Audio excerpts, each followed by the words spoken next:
behind this knowing the hive mind watches? Have you not constructed the stage so that the very absence of rescuers is itself a beckoning call?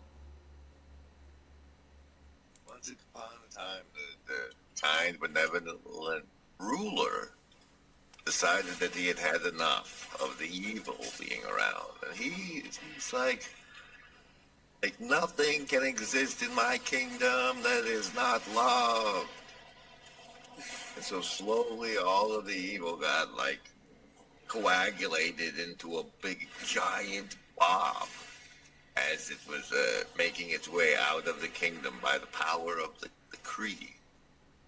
But then some little jackass kid saw the big blob of evil and was like, I'll love you. And so all of that evil was going to go into the child. And everybody thought that would be a terrible idea, to have it all concentrated into one kid. So they decided that they'd all love it a little.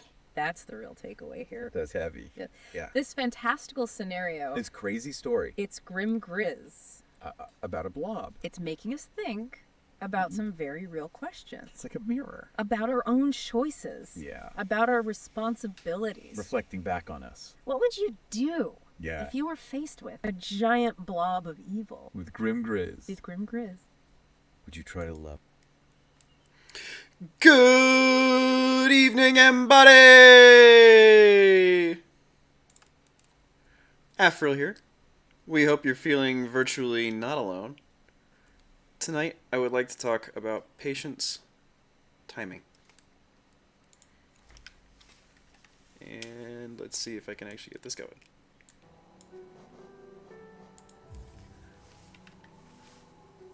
You gonna let my controller work? Uh-oh. Technical difficulties. No active controller. It's plugged in.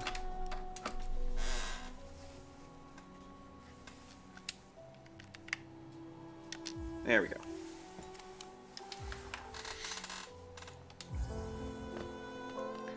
We got Grimgriz in the hive mind. Hey, it was my first attempt at it.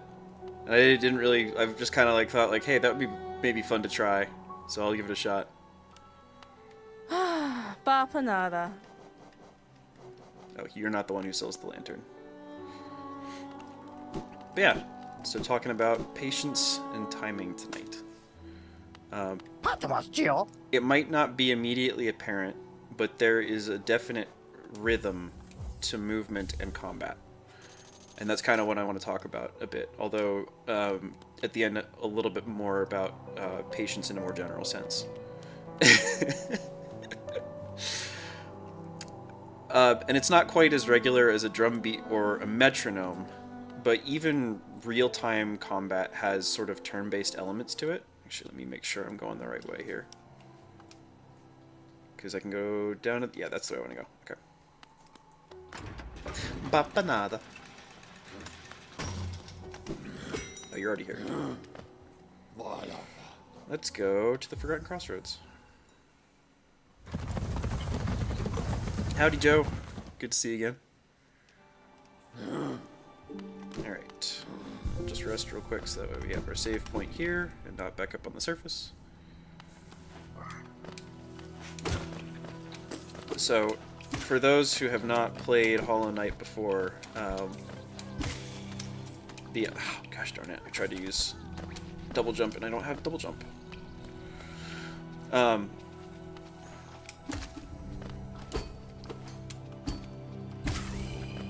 The place that we're going to tonight is the Crystal Cave. Oh, that was annoying. And so we're going to be trying to get the Crystal Heart upgrade, and we are also going to be trying to kill the... I can't remember what he's called. Crystal Guardian, I think? So, we'll be going and doing that, and having a good time talking about patience and timing in the meantime. And I totally could have gotten there, and I just... Oh...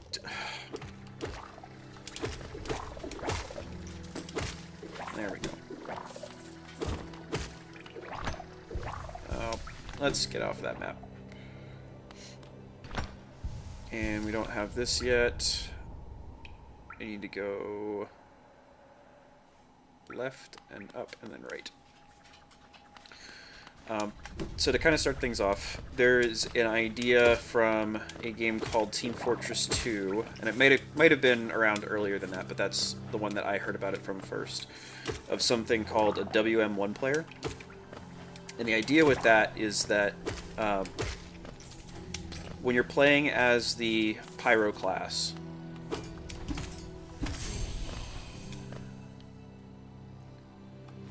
did you miss one? What?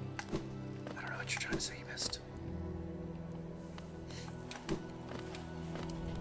But when you're trying to play as the Pyro class in TF2, what you can do is you can hold the W key, which is forward, and then you can hold mouse 1, which is your primary fire button, and you can basically just run around spraying flames at anyone and everyone that you encounter. And it's what's referred to as a first order optimal strategy, so it takes very little skill to actually accomplish it correctly, but it's very difficult to counter without having a decent bit of game knowledge or a decent bit of proficiency with certain skills. And so part of why it's like, because a lot of people complain about it, where it's like, oh, it just takes no skill, you're just pressing WM1 and like you're not really like doing anything. And while kind of yes, oh, that was annoying. Oh, this was the caterpillar.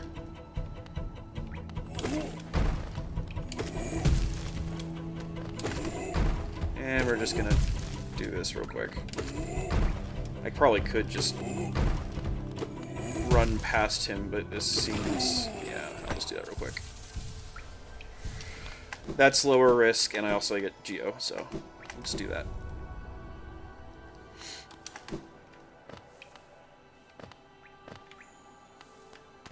This is the Crystal Cave entrance. There we go.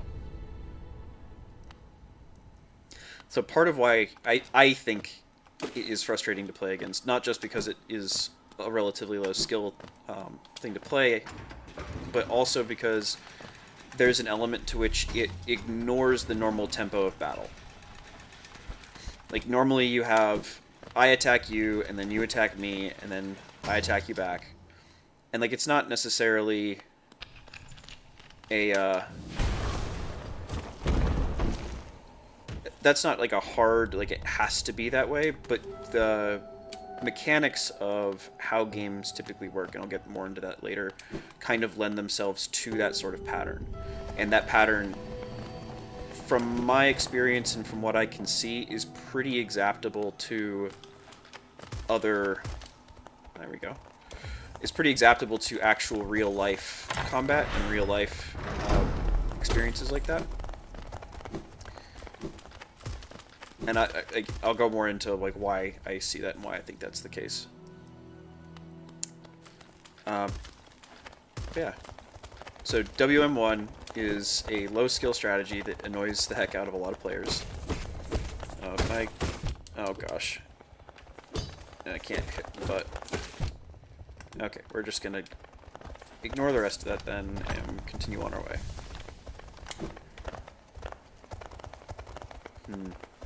Yeah, I'll just continue on my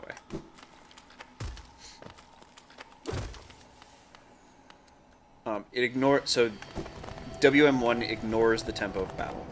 It doesn't allow for the other player to easily, or maybe not even easily, but just like in a way that makes sense within the context of how all the other classes play the game. It makes it so that they don't, like, you are forced to respond to what the Pyro does rather than being able to play your own game. And that's really frustrating for a lot of people because they're playing games as a sort of power fantasy in some cases, where they want to play their game and they want to force other people to play into whatever it is that they want to do. And That's a death, or not a. That's an environmental, not death, but. Oh gosh. There we go. Cool.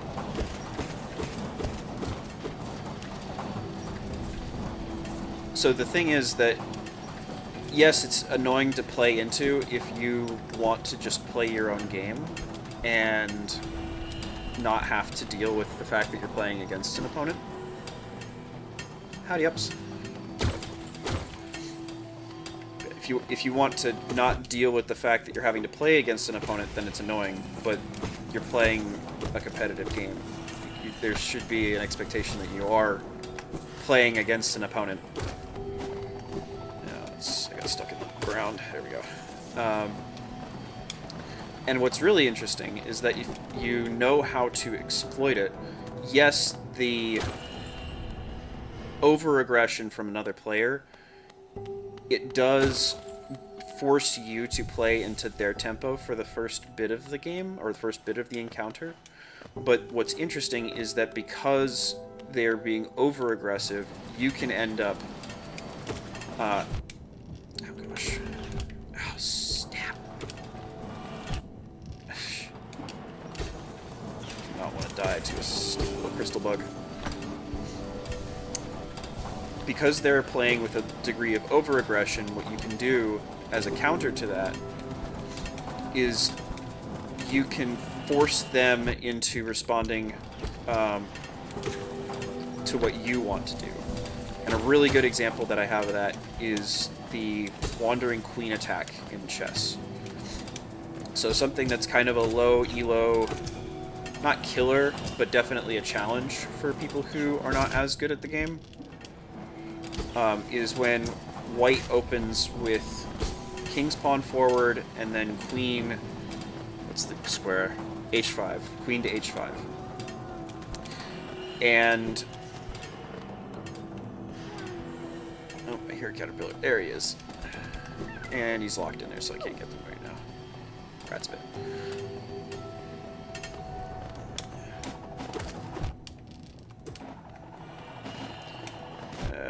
Okay, we're gonna back up for a second. Okay.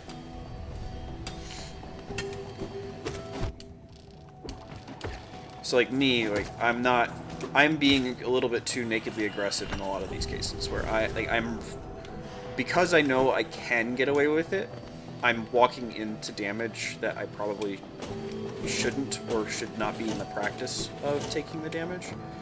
But I can get away with it because my opponents are AIs that don't have much health, and so the time that I am spending traversing through this ends up being more valuable to me in an important way than the actual damage that I'm taking, because I can just heal it back.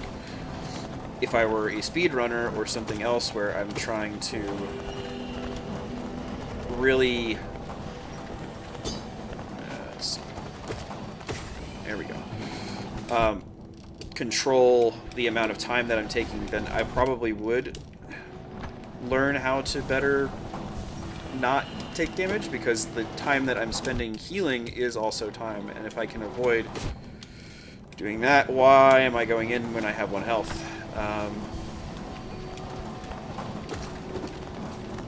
There we go. Then that means that I can not be spending as much time, there we go, not spending as much time healing, and I can just continue moving my way about the map, especially, like, but it takes a lot more inputs, it takes a lot more skill to be able to properly execute on those sorts of things, on those strategies. There is no difficulty settings for Hollow Knight or Dark Souls.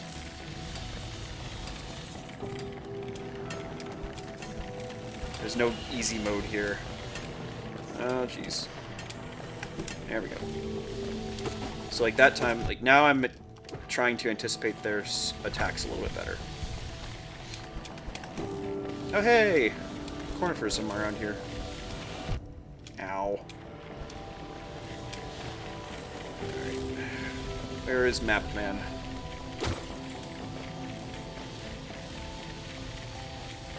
Oh, jeez. That was a little close. Map man, map man, map, map, map man, man, man.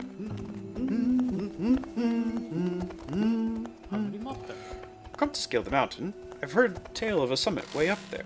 Too far for me, though, and I'm not really one for heights. Yes, please. There's something up there, but I think I need double jump to get that. I think acceptation connects deeply with both patience and timing. Yes. Yes, it does. Which is part of why this is such a... like, talking about games and talking about the things that people can learn from games, this is one of the ones that's like really up there for me because it is so broadly applicable and exaptable. You can learn so much about how to approach other things. Okay, this is the Crystal Guardian. So he's kind of like a mini boss, not like a full boss, but this is where you might get a death. Yes. Can I? Excuse me, sir. Excuse me, sir. Can you get off the bench? Can you make room for me on the bench too? No? Wake up! Oh.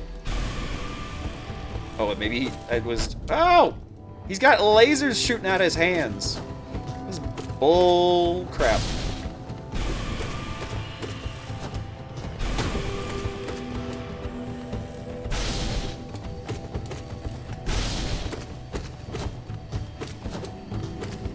Come on.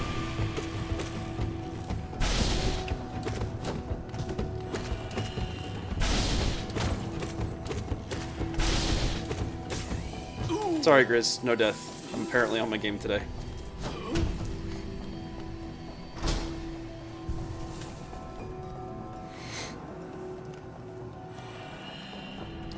So anyway,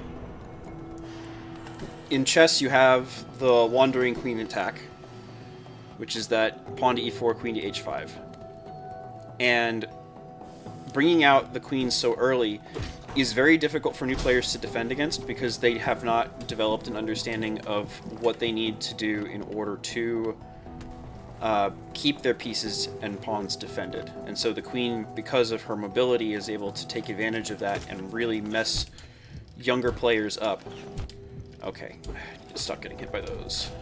Okay. I say that and then I don't do anything differently. But once you get to a certain level of skill, then what you can do, okay, like see, I'm not waiting for him to shoot, so I can deflect it. That's what I need to be doing. And I cast...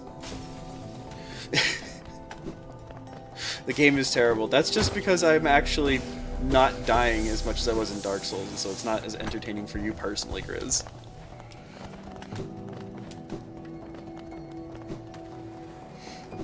And then, yeah, I couldn't go up there because there was a gate, so we could go down this way. Okay. Just continue down this way for now.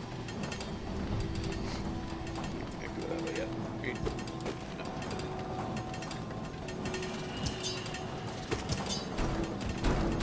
There we go, the stompers. This is part of why I was wanting to do patience and timing for this, is because there's a lot of these sorts of obstacles in this level, and yeah, your ability to execute on that timing is going to be tested. I'm just going to focus up for a second.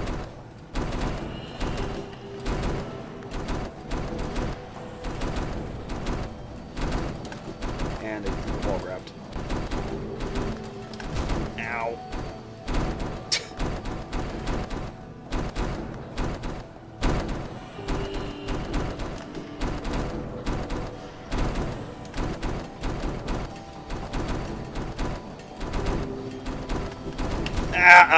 Ow! Frack. This might be your first death, Grizz. Me showing how I cannot do proper timing. I'm having proper patience, but apparently not good timing.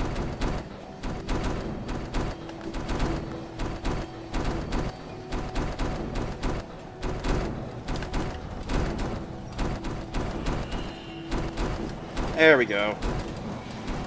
Please tell me there's something that I can hit and get... Oh. Okay, well that's progress. I can come back up that way after I do this. Hopefully not get hit with it. Okay, there's your first death. Ugh. Rat spit. Gotta go all the way back down. So anyway, the weakness of the Wandering Queen attack, because it is very strong to defend against for younger, newer players. And what you have to learn is that, yes, they are setting the tempo for that initial engagement, that initial interaction, but what they're doing as a consequence of that is they're leaving themselves vulnerable to a carefully calculated and coordinated response to it.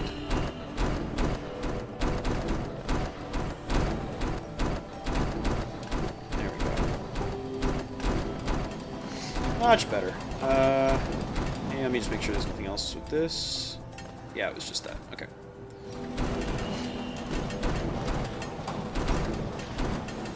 So rather than, like, you just have to make sure you know how to defend against the queen. You have to know what is the opponent trying to do to me with his queen in any given move, and then once you know that, and you can just keep yourself defended against that. Ooh, lots of things shifting. And you can keep yourself defended against that. Oh, I should probably get my shade, huh? That was what I was going to do. Oh, and now there's... Okay, that's nice. So that stops all of these.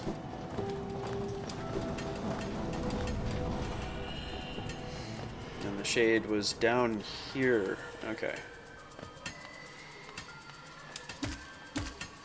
There we go. Much better. Okay. I was looking at my map. That was very rude of you. So once you have yourself properly defended, what you can do in response to your opponent's aggression is you can make it so that they... Oh, goodness. Ah! There's two. There's two.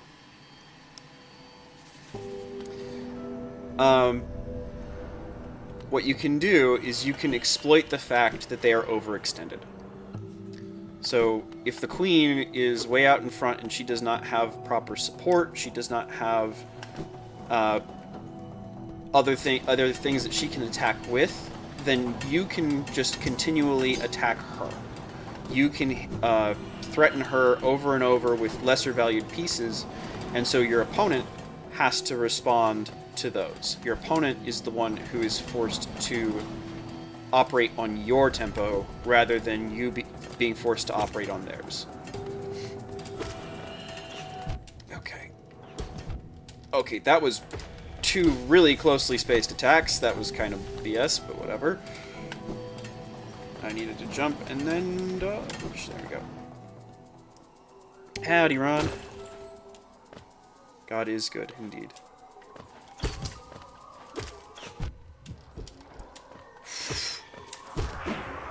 There we go. Okay. And so, yes, the opponent is going to dictate the tempo of the initial engagement, but by trying to do so in a way that doesn't take into account all of the mechanics, it allows you the opportunity to introduce your own control of the tempo. But it takes a bit more skill, and it takes a bit more... Can I get across? I can go down.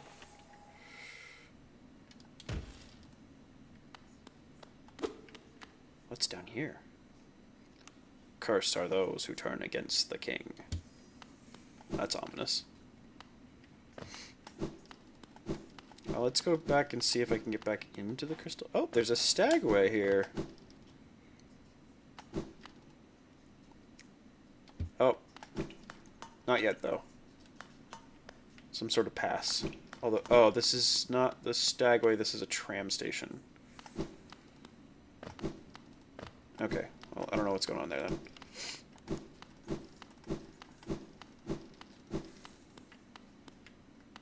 Can I... No. Okay. That was a waste of soul.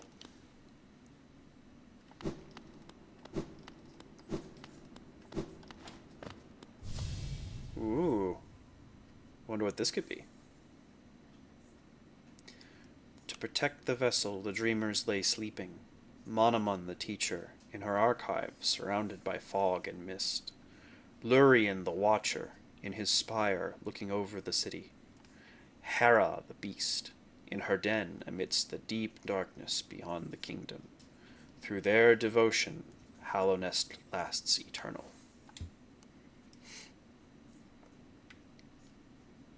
Dreamer locations added to map.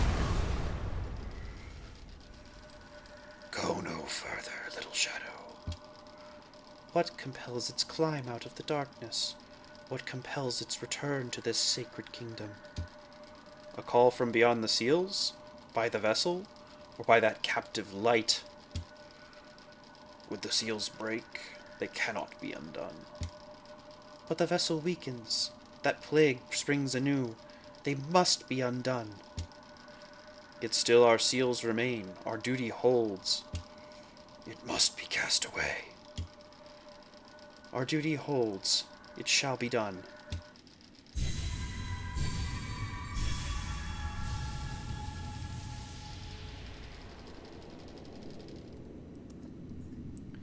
Fade away, little shadow. Fade away and let us sleep in peace.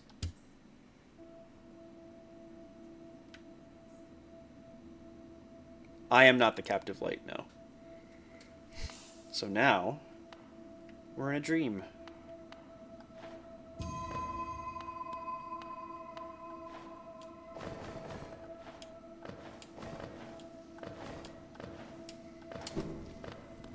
We're following something.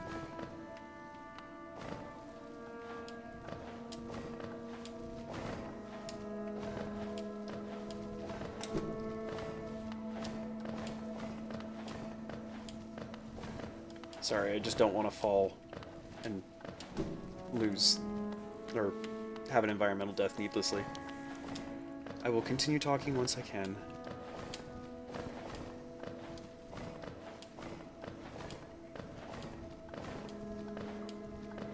There we go. What a terrible fate they've wished upon you. To cast you away into this space between body and soul. Will you accept their judgment and slowly fade away? Or will you take the weapon before you and cut your way out of this sad, forgotten dream?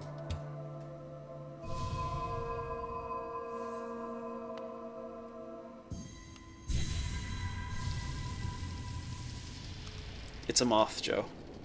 It's a moth. We will encounter her a little bit later on. We've taken the dream nail, cut through the veil between dreams and waking.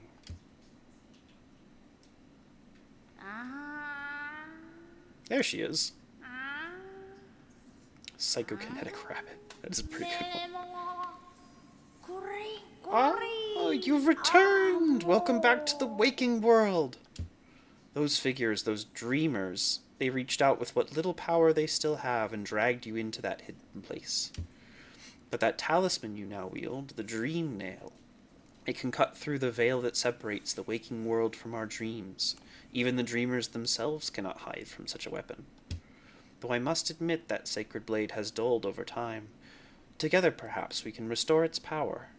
You only have to bring me essence. Essence. The precious fragments of light that dreams are made of. Collect it wherever you find it and bring it to me. Once we have enough, we can work wonders together. Go out into the world, wielder. Hunt down the essence that lingers there. Collect 100 essence and return to me.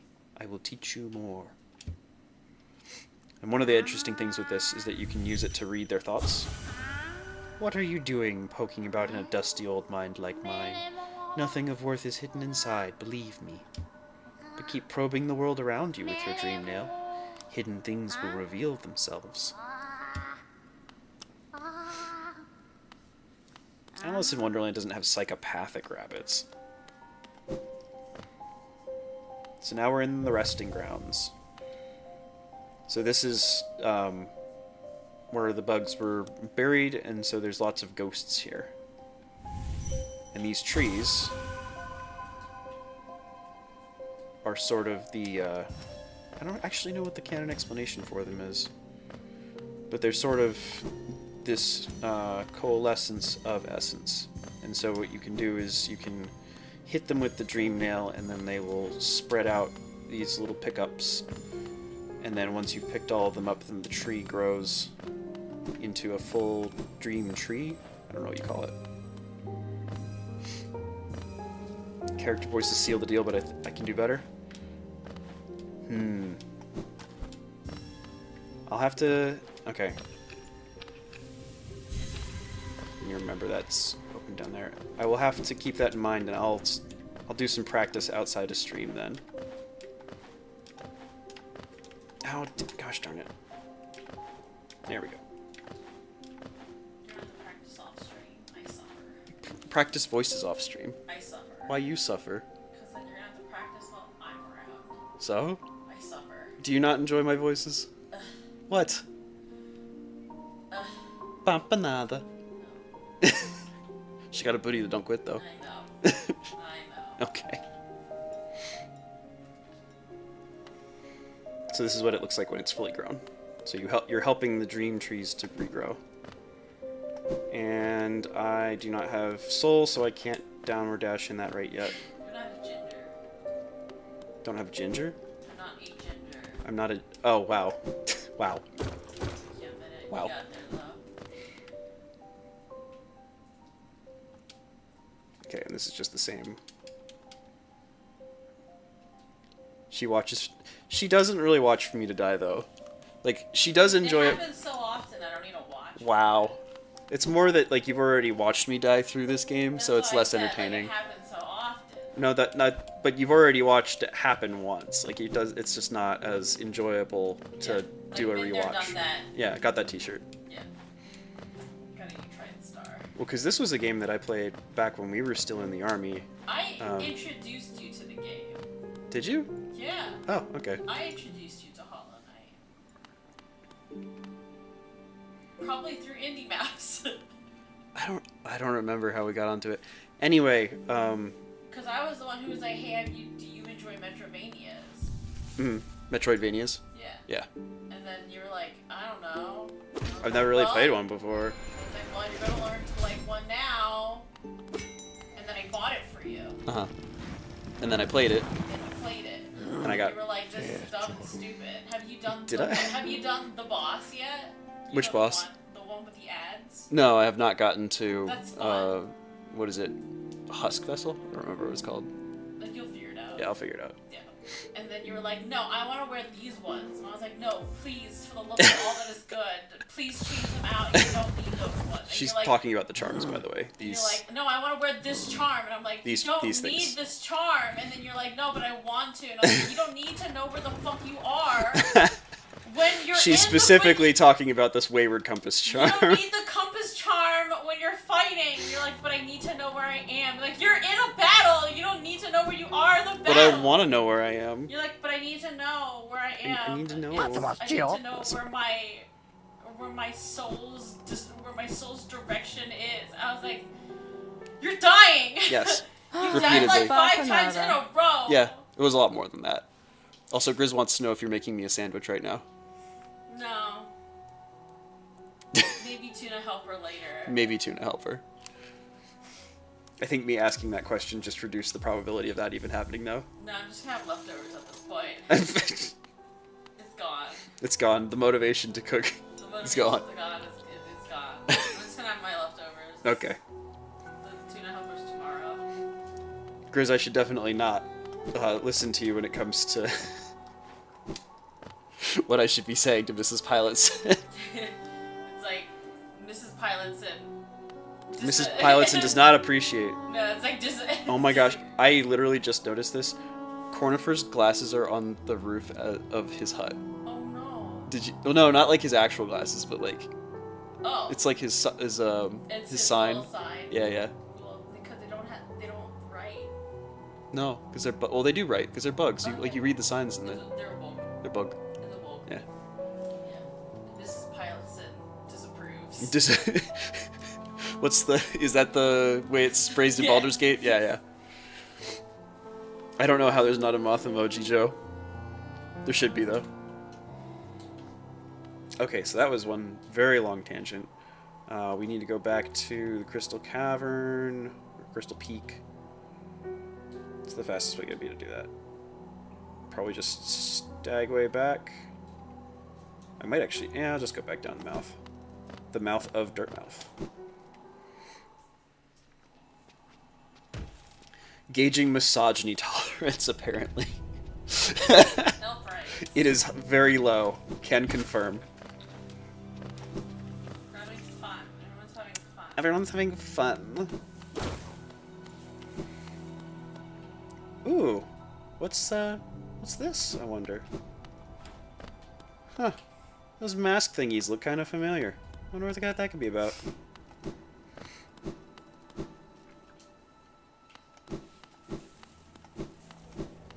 Anyway. So where was I? Talking about chess, talking about how your opponent being over-aggressive can allow you to reform the encounter in terms of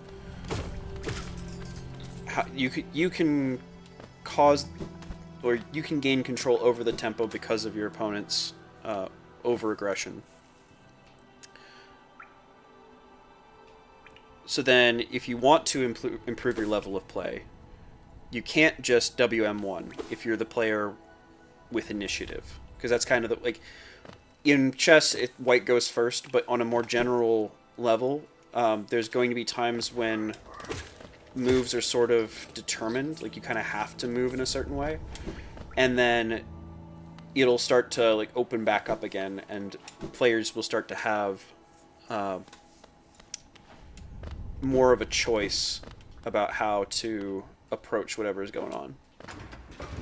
And so the term for, like, that's the whole reason why it's called rolling for initiative in D&D, is that's what you're trying to gain. Is you're trying to gain is there, no, I can't go across that way yet. Okay, so we're just going up after we go down. Oh, hello. A rancid egg. I hear they're a delicacy in some places.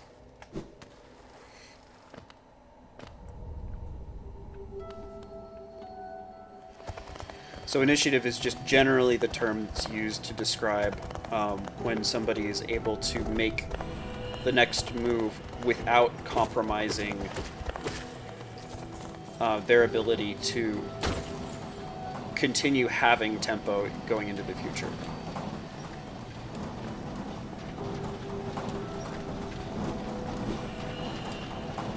And I'm going to focus a little bit because I don't want it to fall. So, to kind of illustrate the point of like how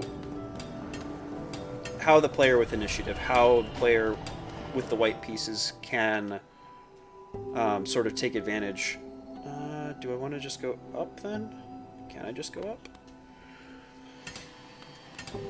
What you want to do is you want to control the tempo of the game as much as possible, but without compromising too much in terms of material, too much in terms of whatever it is that's... like material is the term in chess for the pieces that and pawns that you have and the value of them. And so what you want to do is you want to... There we go. You want to not lose too much of that while also... can I not get up there? I don't think I can. While still controlling the tempo. And one of the really good examples that I've found of this, there's a League of Legends player named Baus FFS, or the Baus FFS, I think. There we go. And he is kind of infamous for playing what's called Inting Scion. So there's a champion in League of Legends called Scion that when he dies, he revives briefly.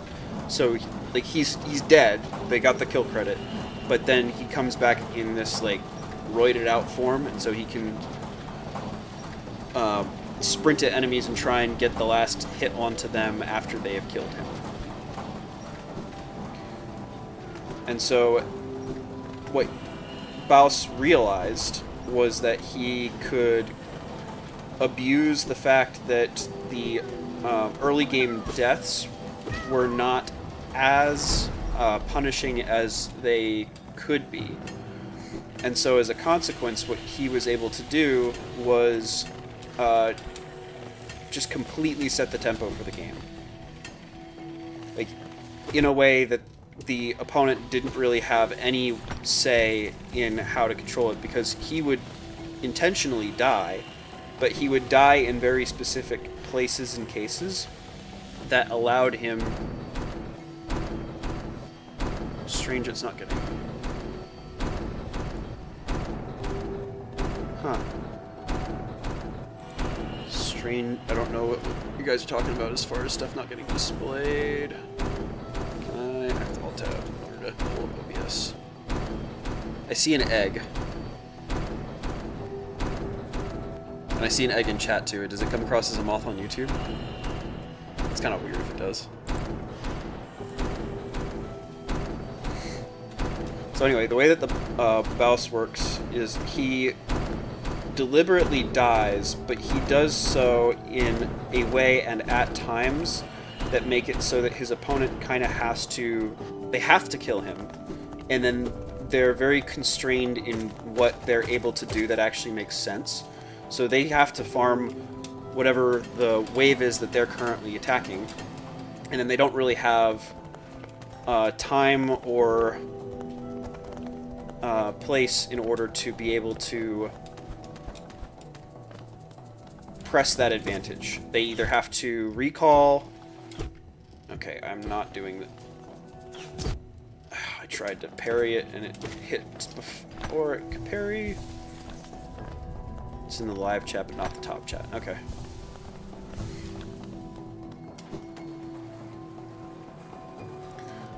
So the opponent is kind of constrained in what they are able to do or allowed to do within the construct of the game. And so as a consequence of that, yes, he's dying and he's giving value over to them, but he's able to dictate the pace of the game and still get enough resources that he can very consistently then abuse what they are trying to do to him later on down the game. And so that's... Oh, that was a dumb jump.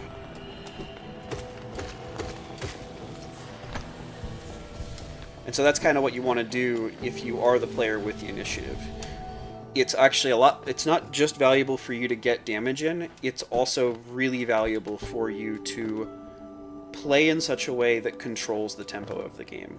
Like, one of the ways that is kind of works in a chess context is that when you are trying to look for checkmates, there's this thing called the tactical checklist where you look for checks, captures, attacks. And the idea with that is that if you check your opponent's king, there's a very limited number of moves that they're able to respond with. And so as a consequence of that, you can much more quickly identify, because there's so many more limited branches to the tree, whether there is a sequence that will result in something that is beneficial to you, whether that's a checkmate or a piece capture or something like that. You can evaluate that much more quickly if you have that sort of tempo advantage. Let's go talk to Quirrell. Ah, quite a view, no? Not Professor Quirrell. I'm not surprised you survived the trek through these shimmering caverns. There's an air of strength about you. I suspect it would be quite intimidating if not for your small stature. Did it sadden you to see those miners below, still laboring at their endless task? Even overcome, strong purpose has been imprinted upon their husks. The crystal ore is said to contain a sort of energy, Not as powerful as the soul the city dwellers harnessed, but far less lethal. Strange to know such ancient facts. I wonder where from where my knowledge comes. He's a cool bug. Did you find Mila? I did earlier on one of my previous streams. Is she okay? She's okay for now. She won't be. She's getting slowly corrupted. She's fine. It's okay, she's fine. She's not fine. Okay. I think it's this way. So that time, I actually did it correctly. I went in and I hit, and I backed up because I knew that their response was going to be to swing at me. And then I hit, and then I backed up, and hit, and backed up. This game is much more fun when you have no clue. When I had no practice with Metroidvanias, And also, you had like no idea what to expect. Like you didn't know what movesets and stuff like that. like what the attack pattern was. Yep. That was a lot more fun. It would be fun. I mean, you died. More a lot. entertaining for You you. died so much more because you were like, why can't I get this right? And I was like, I don't know. It's a great question. Probably because you're just bad at the game. It is patterns. It's a lot, like pretty much, well, I don't know all gaming, but a lot of games are just pattern recognition and execution on that pattern recognition. And that's, I mean, that's kind of what I'm trying to talk about with the fact that you have In Australian. Tempo. Well, that's just Indie Mouse. No. Oh, it was made by Team Australians. Cherry Yes, is. that's right. You're right. You're Team right. Cherry I is forgot Australian. about that. I thought you were just talking about Indie Mouse. It's Team Cherry's Oh, I should Australian. have dream nailed him. Let me. I should have nailed it. No, Don't dream say it. nailed. Dream nailed. I don't know. I don't know. If Does that make it better?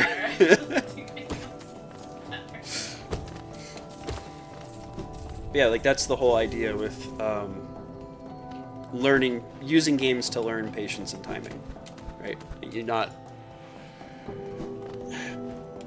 It provides a very condensed form in which you have a much tighter feedback loop of like if you are not having the proper patience, if you do not have good timing, then you will be punished for it quickly. These winds cry lonely. Better the comfort of rock above one's head. So right now we're looking out over.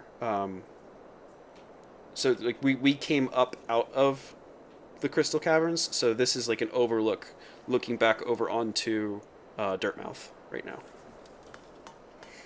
So if that wasn't obvious from what he was saying. And I kind of want to go back to a bench to fill out the map, but I think we can just keep going for now.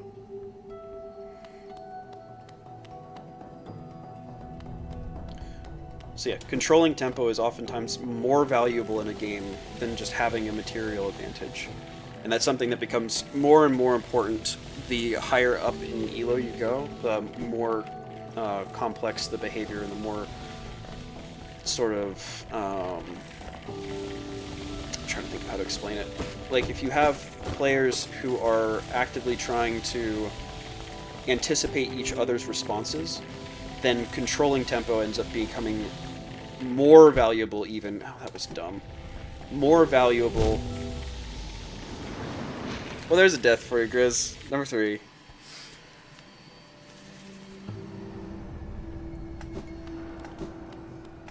Hope I can get back there easily. Maybe not. We'll see.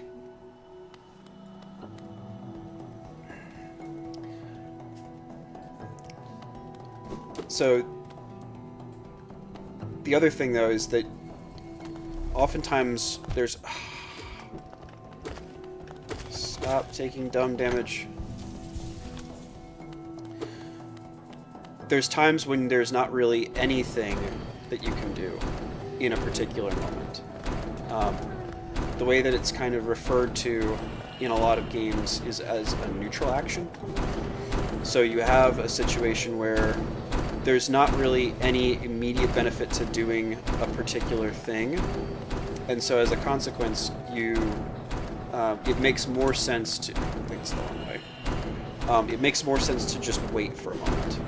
And usually, especially in the context of like something like real-time strategy games, you have... Oh gosh.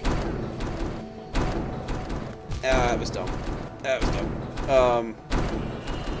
You'll have points where you can just let your economy... I have to dash there.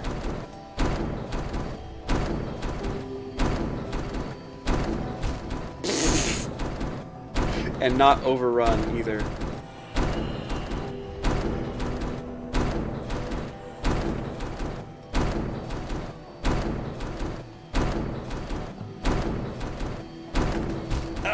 I just clipped my butt. We're just gonna go for it. Oh wait, I didn't get my shade back. Oh, that's not good. Well, here we go. I'm gonna die and lose my shade.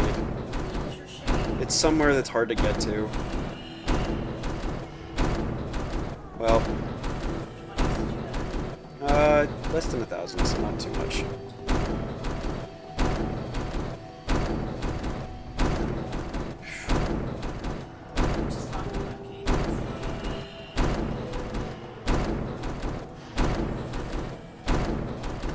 Oh, come on! It just clipped my butt again!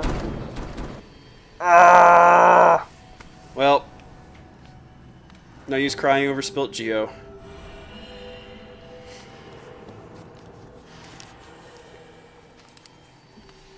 So anyway, in real-time strategy games, a lot of times you'll be sort of waiting for certain timings, usually upgrades for weapons and armor, and your opponent would be able to beat you if you went onto them without waiting for those things to resolve, without getting those upgrades first.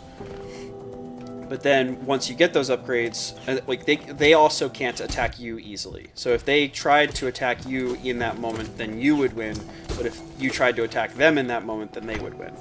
And so what you kind of have to do is recognize that it's a time for neutral action, where you are not actively trying to hurt them, you're just allowing your economy to grow and develop. And that way, when it is time to attack, you're as prepared as you can be, and then you can really press your advantage at that point. I did not die well, Ron. I got my butt pinched by hammering whatever this thing is, Crystal Crusher. Let's see if we can do it this time. It's up here. Oh, and the shade's like right on the other side of it too. That's perfect placement.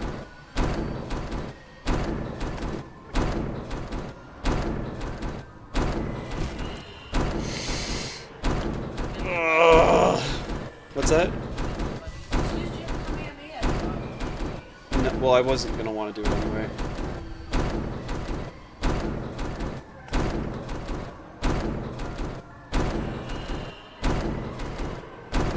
There we go. Much better. Okay, now we just got this to get through. I mean, I am, but... And I'm gonna go set back to these crushers too, which is great.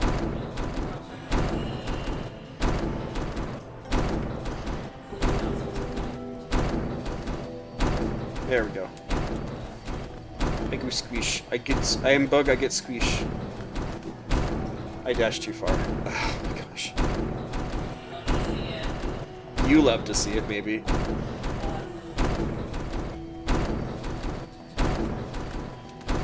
There we go. There we go. Much better.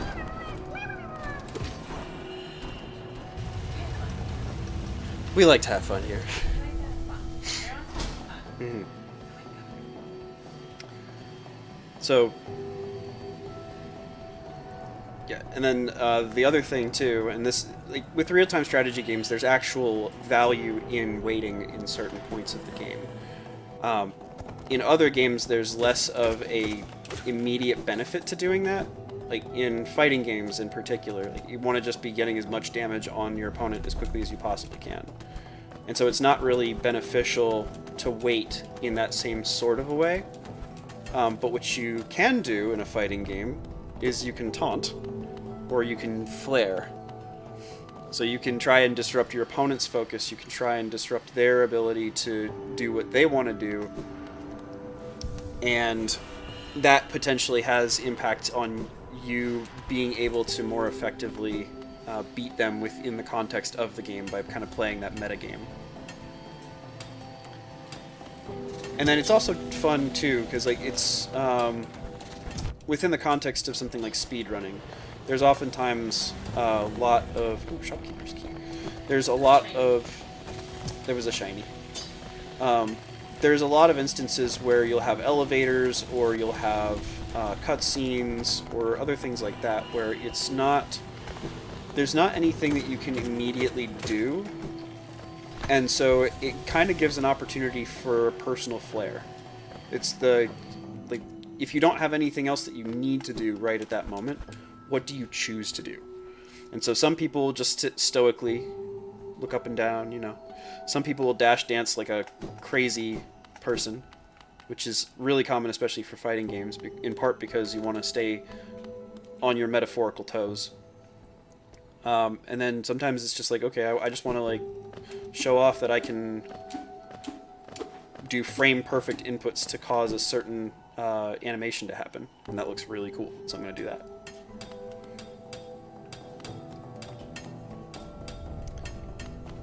And then one other note on patience, and then I'll open it up if anybody wants to jump in on Discord. So one of the things that I have personally found with games, in particular, I really learned this with Subnautica, but I've seen it and learned it in a couple other games as well. I think I have to go further right. It doesn't look right from the map. I thought I could get Crystal Heart at this point. Maybe I couldn't. So I can't get over the resting grounds without Crystal Heart. I want to say it's a little bit further up.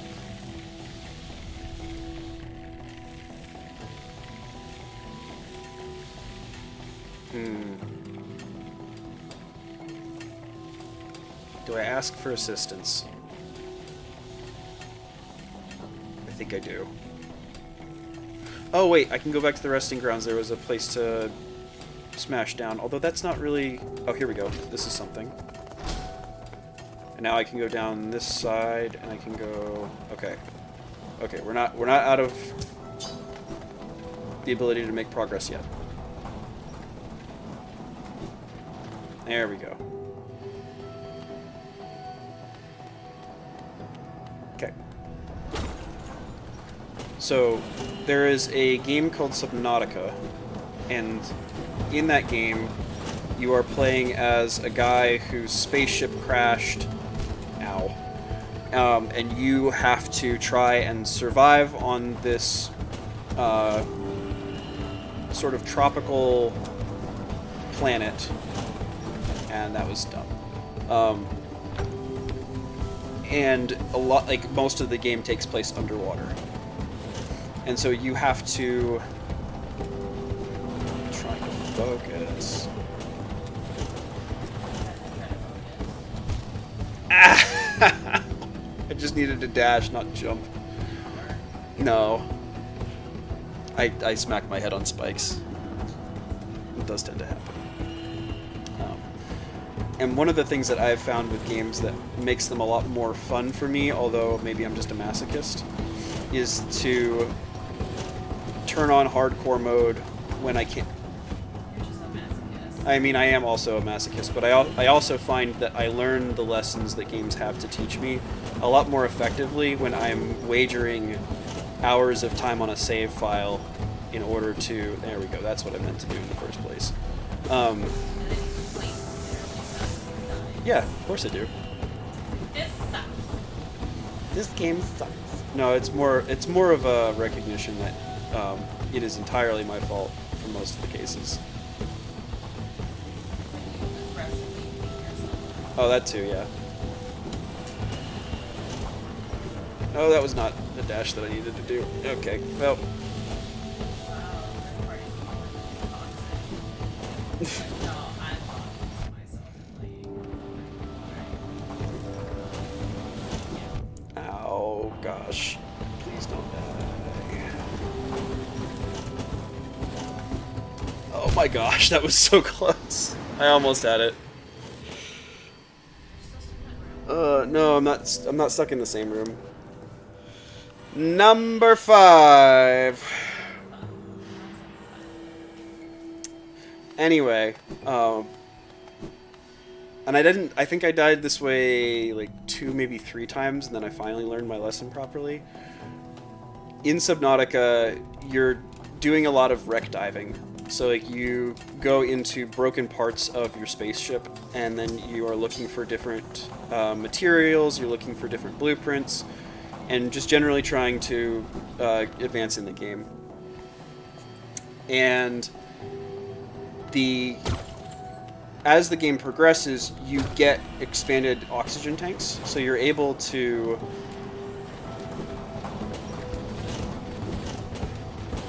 there we go. You're able to last for longer in the wrecks, and I know this, right? I go into the game knowing this, and I'm like, okay, but I really want to finish this wreck right now, because I just want to have it done, I want to have it marked off my map, I don't want to have to worry about it anymore. And so as a consequence of that, I end up drowning multiple times. And so it's this matter of, okay, well, I need to have the degree of patience to know that, like, hey, I will get to the point in the... man! We're having fun. You're having fun. It's because you're not even watching me die.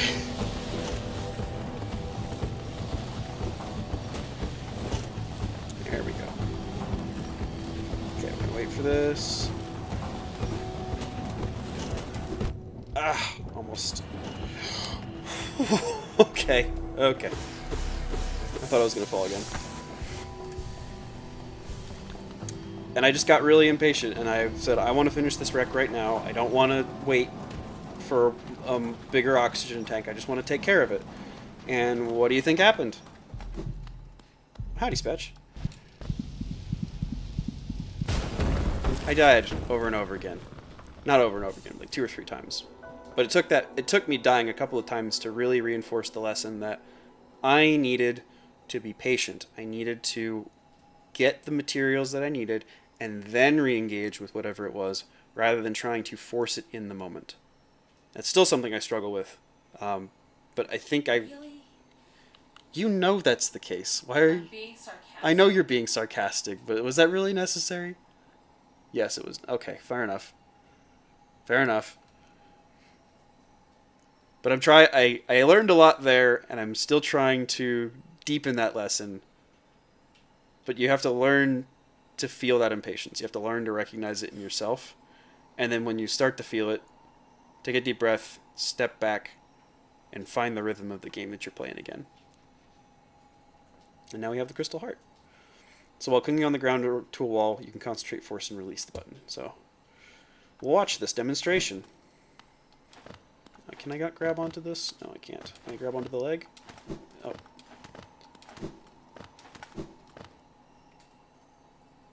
It is? Is it not? Let me do it there? Oh, it's left trigger. There we go. Whee!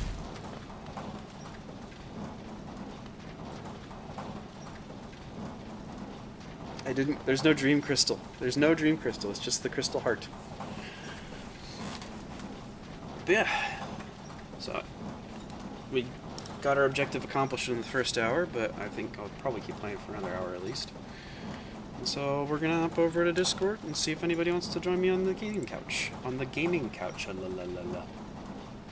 Looks like Ron's already there. Good evening, Ron. How you doing? Howdy. Let me share my screen real quick. Alright. So, how are you dying? Not too poorly. It's what, 5 deaths so far? We'll see if we have any more on the stream. Alright. Well, I gotta just say, I came out of a really great worship evening, and then turned down the stream, and right when I turned it down, you were dying. Perfect timing. Perfect timing. It was, I think it was a gift. Love you too, Ron. All this I know. Listen, you wouldn't want it any other way. Like I am wouldn't. that Zen master that beats you relentlessly until you don't die, so that when the world beats you, you're like, all right, is that all you got? Mm-hmm. See, I'm here to toughen you up. Well, that's the lesson to really learn from all of this, I think, is that it's not that you're going to die, but if you voluntarily choose to die, have like little deaths, then you can grow in strength, and that way when real challenges come, you can face them properly, and you can not die in the important instances by choosing those other deaths. Right. Well, and actually, I really did like when you're talking about that one fella who would die at the right time to win later. Well, not just to win later, that's but pretty to, like, ingenious. yeah, to control the pace of everything was kind of the really key part of it. No, that was pretty cool. I like that. That's you gotta have a big brain to play these games right, or at least if you want to dominate in them. You're talking about. So all these theories that you're talking about this evening, where did you learn them? What are they usually applied in or for? As far as Well, timing and patience like stuff? where? Well, there was just a lot you were going over today, Yep. and it was pretty heavy. And so, what subject area is this usually applied in? Well, that's the interesting Is it thing. military? Well, you can apply it in the military, but like it's broadly acceptable to a lot of domains. But it's also something that you don't really see it get taught except within gaming communities, from what I've seen. Like, if you want to learn how to play chess, then you can learn how to play chess. But it's so rare, from my experience, for people to really take it seriously, to take games seriously, unless they are somebody who already has that interest. And so there's a lot of skills that you can develop on a sort of interpersonal level, as far as understanding how you, and not necessarily, when I say opponent, I don't necessarily mean somebody you're like fighting against, but just somebody who you are in opposition to in some way. And so you can learn that and then apply it in a whole bunch of other domains, like even conversation to a degree. You can apply the things that you learn from that sort of like timing and tempo of like allowing the pace of the conversation, where it's like, okay, I'm going to do a thing and then I'm going to pass it to you, and then you're going to do a thing and you're going to pass it to me. Like that, the same pattern of timing that I'm talking about for that, or for fighting games or other things like that, it also applies to conversational dynamics too. It's a little bit of an effort to exact it, but it's there. Yeah. Does this fall in does this have a name to it? Or is it just things gamers have learned? Because it sounds pretty heady. I'm not actually sure. Also, to answer Grizz and Spatch's question, I am planning for there to be s'mores. There will also be singing. I don't think we'll do any dancing on this one, although I would love for that to be a thing in the future. So, for the Pink Moon campout. Oh, yeah. All right. Well, that's a little bit. When are you guys We're not doing gonna that? like go crazy with that. Sorry, what's that, Ron? Well, if Grimm's going to go there, you should have an orc hunt. An orc hunt? Yeah. You know, you can, especially if they're kids. Oh my gosh. Oh, You like a can snipe plant hunt, but some- Yeah, exactly. Okay. Orcs. A snipe hunt? yeah. When you, Like an up? What? Yeah, well, kind of. Oh my gosh, am I gonna actually die here? But yeah, I'll have to keep that in mind. And yeah, Slack at least is bringing his wife and daughter, so it should be fun. all right. 'Cause, Here's number 6. then there's like, oh, if it's warm enough, you need to have a water balloon fight. Need to have a what? A Well, water if you balloon can't, fight? a water No. balloon, yeah, a serious. Oh yeah, it's the adults against the kids. And you just slaughter them.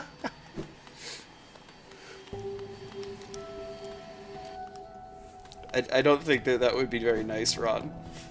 Well, no, you let them slaughter you too. Don't get me wrong. It's not Okay. just, it's It's two-way. yeah. It's not just Yeah. Oh no, it's not just a massacre. It's just everyone winds up soaked. Mhm.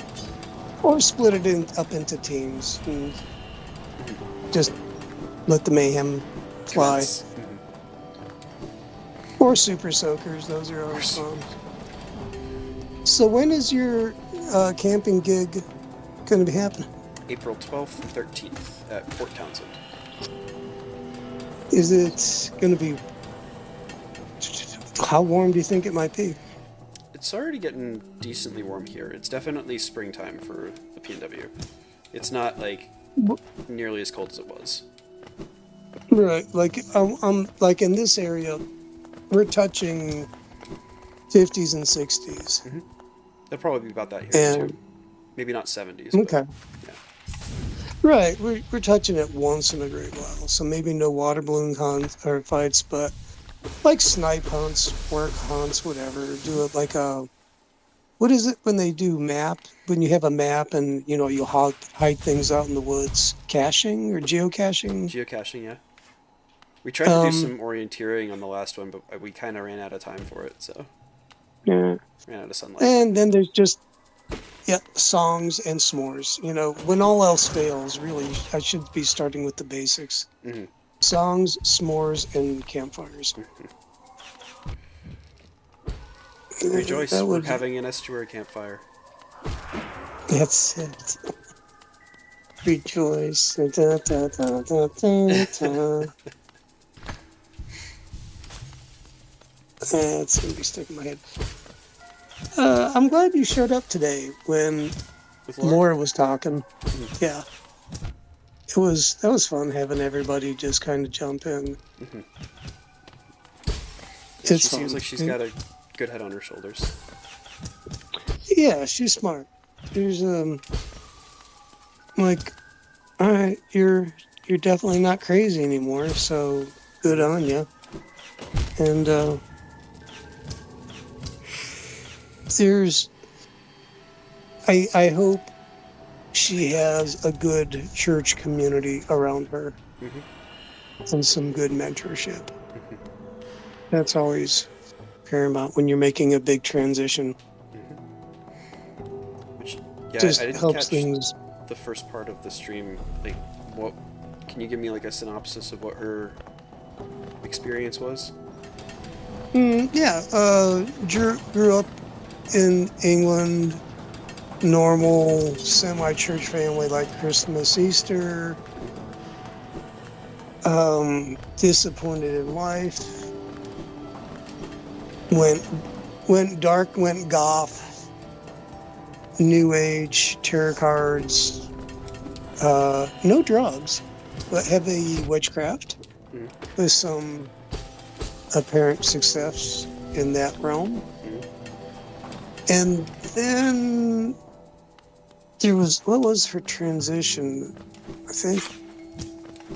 Oh yeah, and this is stuff she shared, but she got pregnant, made a difficult life choice, regretted it, and really hit rock bottom. And then at that point, I think there was no miraculous one moment, aha moment with her and God. I think it was a transition back and reading scriptures, praying, and having a growing an encounter, like a groundwater swell growing, rising up, and then transformation of mind and heart did occur. Okay. And this, and then there was some encounters that you'll understand where she got rid of some critters that she had contracted in the witchcraft and because of life choices. Yep. And so that was about 18 months ago she had her turnaround where she really decided to go Team Jesus and went all in. So she's still kind of new in her, and I think, and then and then you dipped in later on, and so did Mark S and Mark D. And yeah, that was pretty fun. And then Mick Mo was in the hive mind. I wish he would have jumped in. He would have been a nice addition because some mayhem would have occurred. Oh, of course. Yeah, I kind of do like that once in a while. It's almost like the big Labrador jumping on the furniture with company. It's irritating but funny at the same time. I really hope that he hears this at some point and clips that out. Yeah. Well, I think I can summon him right now. Kierkegaard. Oh, Like right now he's tossing and turning. Oh, I sneezed twice. What the heck?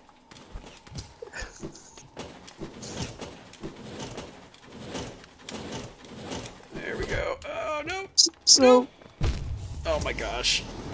are you dying again? Yeah, number 8. Huh?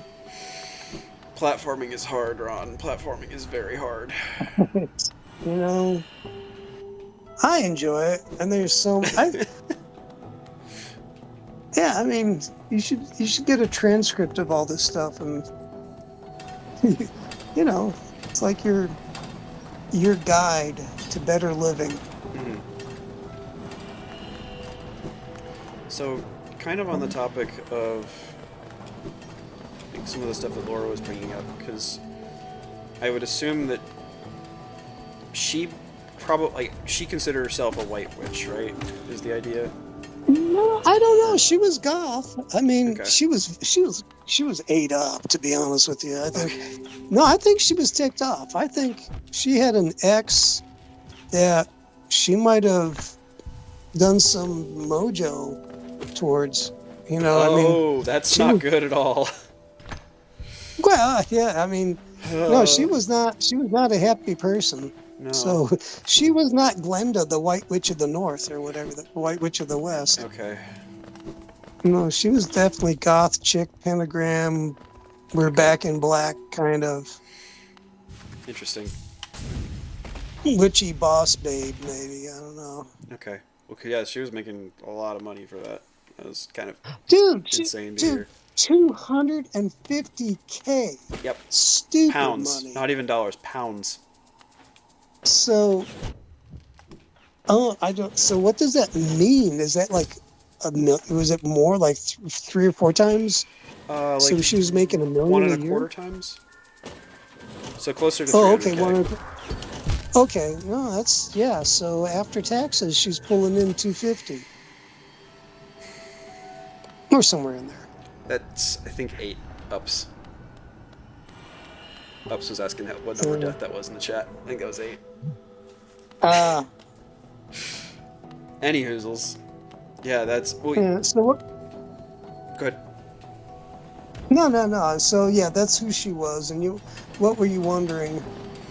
The thing I was wondering, and this is something that's been on my mind a lot, Yeah. because there's definitely, like, I pretty firmly believe the notion that words are magic to a degree, Sure.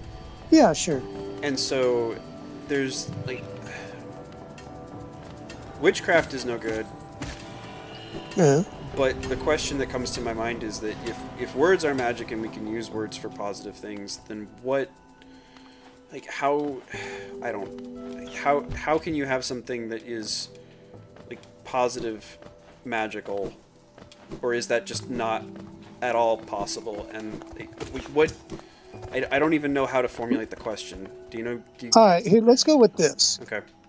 I love you is, let's say that is the best. Okay, because I think I know what you're asking. I would have to say that not all words are magic, Okay. because not all words Jesus said were making miracles. Okay. You know, like I'm sure there are days where he was, for quite a while, he was just Jesus, you know, the guy from Nazareth, you know, whatever, you know, just, so you'd say pass the salt. You passed the salt because you wanted to, not because you had to. But there was times when he had compassion. He was moved by compassion. Because I'm trying to remember, there's scriptures where it goes, moved with compassion, he did this. So I think emotions and, to be fancy, like heart posture, however you want to put it, play part of it. So, Well, the like thing, if you're angry, Oh. go ahead. I was just gonna say the thing for me, like, Mhm. and I forget which stream it was on recently, but I was participating in Hive Mind.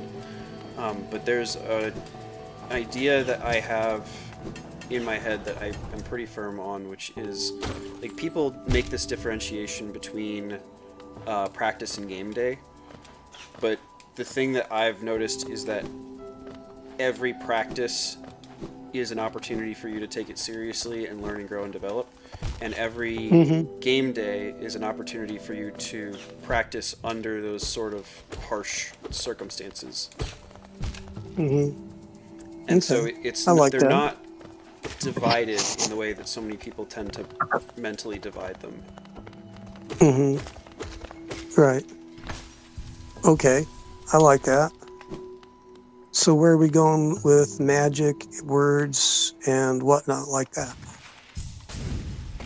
When I'm talking magic words, I'm not just talking like miracles. I'm talking about how, Okay. to a lesser degree, if you are speaking with intention, you're not just babbling, then every word that you are speaking has some degree of effect on the world around you. And so, as a consequence of that, there is a sort of magical impact no matter what. Oh gosh darn it. Just giving up on the shade at this point. Like that words can affect quirks. Not Have so not so much in that way, although I'm not like completely opposed to that as a concept. No, I meant I was just Yeah, I know you're making a meme. I know you're making a joke. But more in the sense that, like, if you want to move a mountain, like, maybe there's a way to do that with faith. But Yeah. the other way that I could do that is by coming up with a plan and having a bunch of heavy equipment and then using that to physically move the dirt. And it may very well be that doing that is a way better way of doing it than taking the shortcut. In the same way that you guys are talking like psychedelics and using that as a shortcut to the spiritual realm.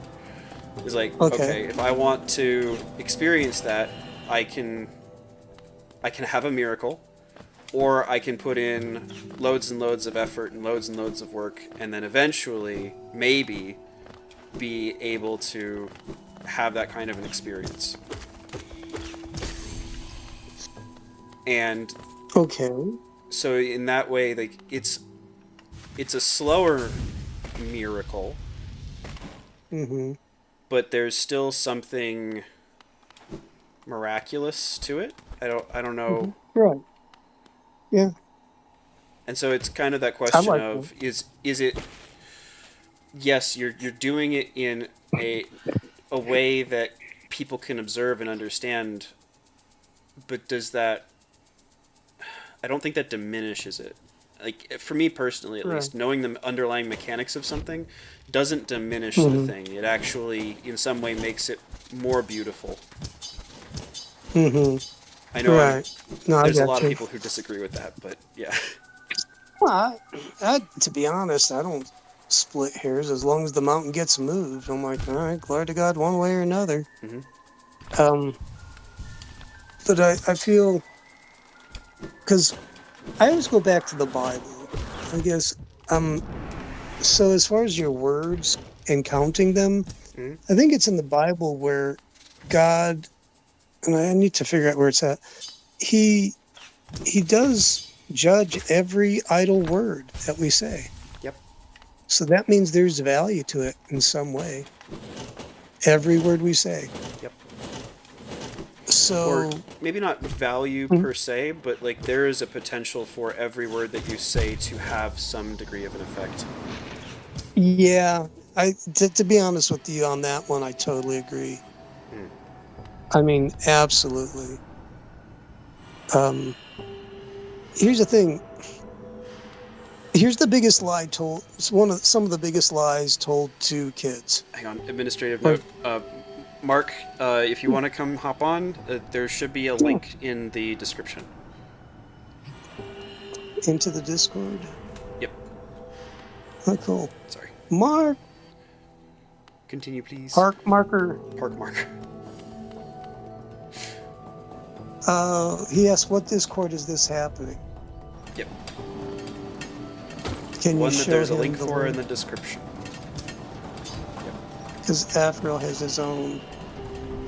Just because, like, there's the Loiterers in Grizz Discord, and there were concerns that there would be somebody who might come on that would Sure. just not be Right. appropriately respectful previously. So, Right. So yeah, you want to get Mark on here? if he wants to Hurry come on, up! I'd be happy to have him. Yeah.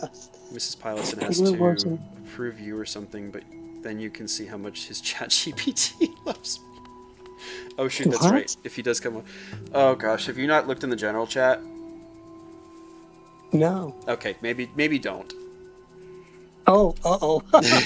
Is it good or bad? It's just concerning more than anything else. Grizz found a way to make ChatGPT profess its undying love for him in every single message that it sends, and it's a little concerning.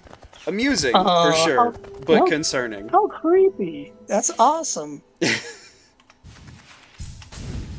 That's creepy. You know that it's gonna happen. Might as Uh-huh. well happen here first. Uh-huh. It's like them. You need to break something to know how well it works. Yep. Oh gosh. Oh man, I'm just gonna die again right here. Alright. Okay. Let's try not to, but it's not looking good, folks. Oh gosh. This is killing me. Literally.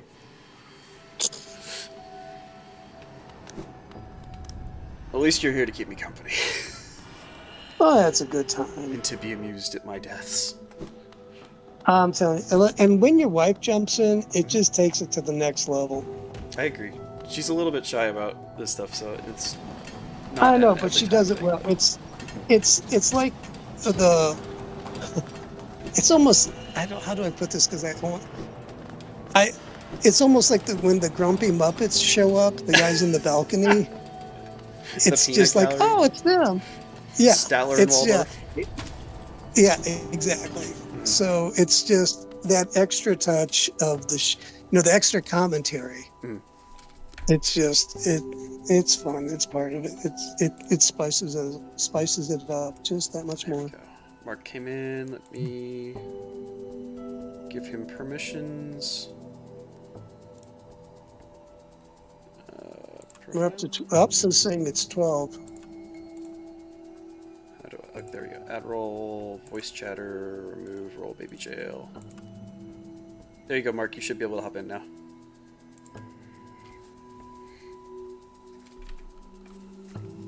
Okay. You get it? Oh, jeez. Oh my goodness. See, that's the part. That's the anguish that I really enjoy.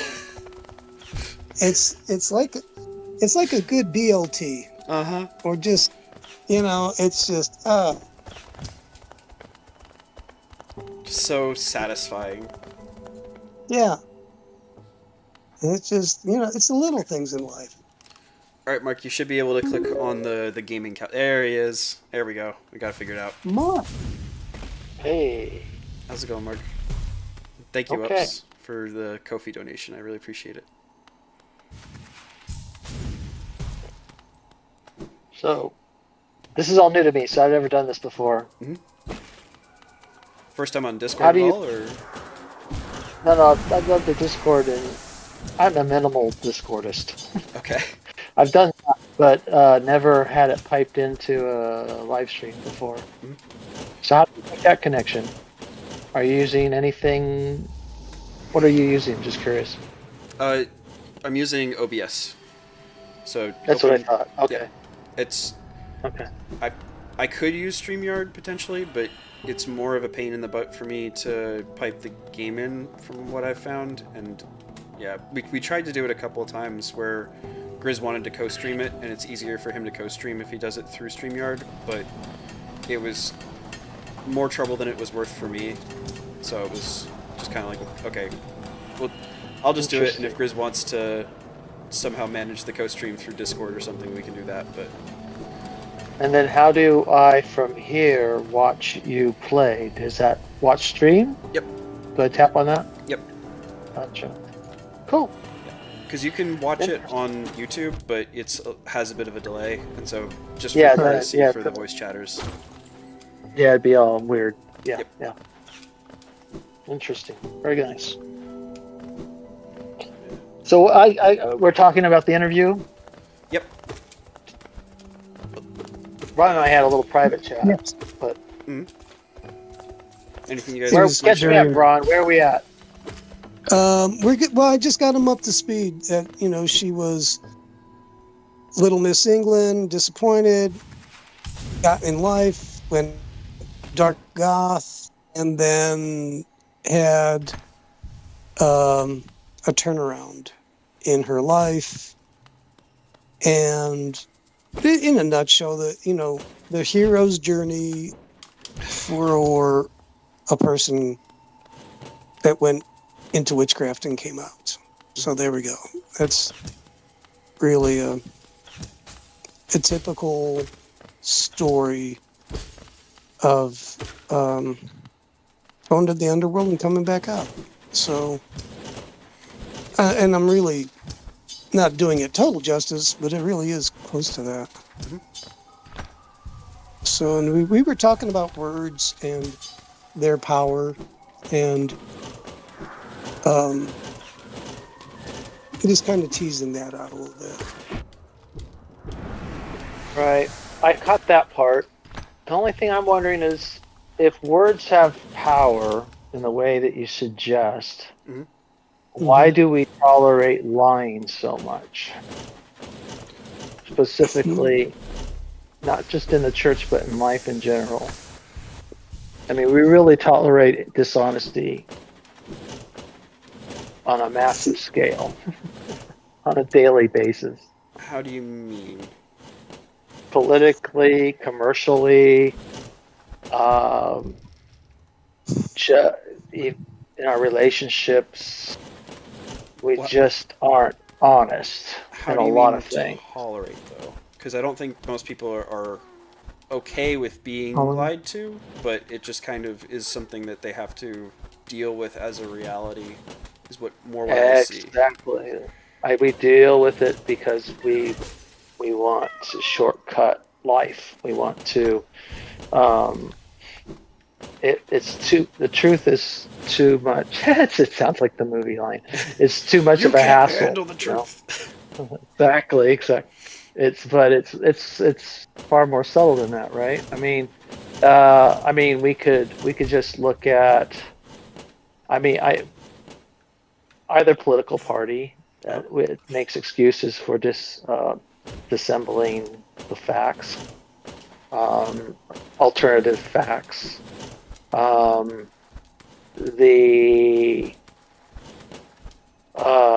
and just in commerce. Look at marketing. Look at how we sell things. Yeah. The thing that bothered me most about today's guest with Ron was the thing that it was I just went to her webpage. Yep. And to me, it's like, what are the words? What are the words being used for? Well, they're not. I felt like it's the words being played with there were to make money. Mm. Mm-hmm. They said one thing. They say one thing, but it's really, there's maybe some promises that can't be kept, implied, and basically, it's marketing. Which is a form of incantation, but it's marketing. It's Not really that complicated, right? Hey, Go listen, ahead, Ron. Mark. Sorry. My mind went so dark, but in a comedic way. And in this company, I feel very comfortable sharing it. It's like, hi, I'm Ron Copperman. Are you a new age girl or guy who needs to make money because you've gone broke and given your heart to Christ? Hi, I have a brilliant idea. It's now, I would like you to be an unauthorized, undocumented, not trained life coach. That's right. If you give your heart to Jesus, you can set up a live stream, a website, and have yourself thousands of dollars coming in by just saying, I will be your guide.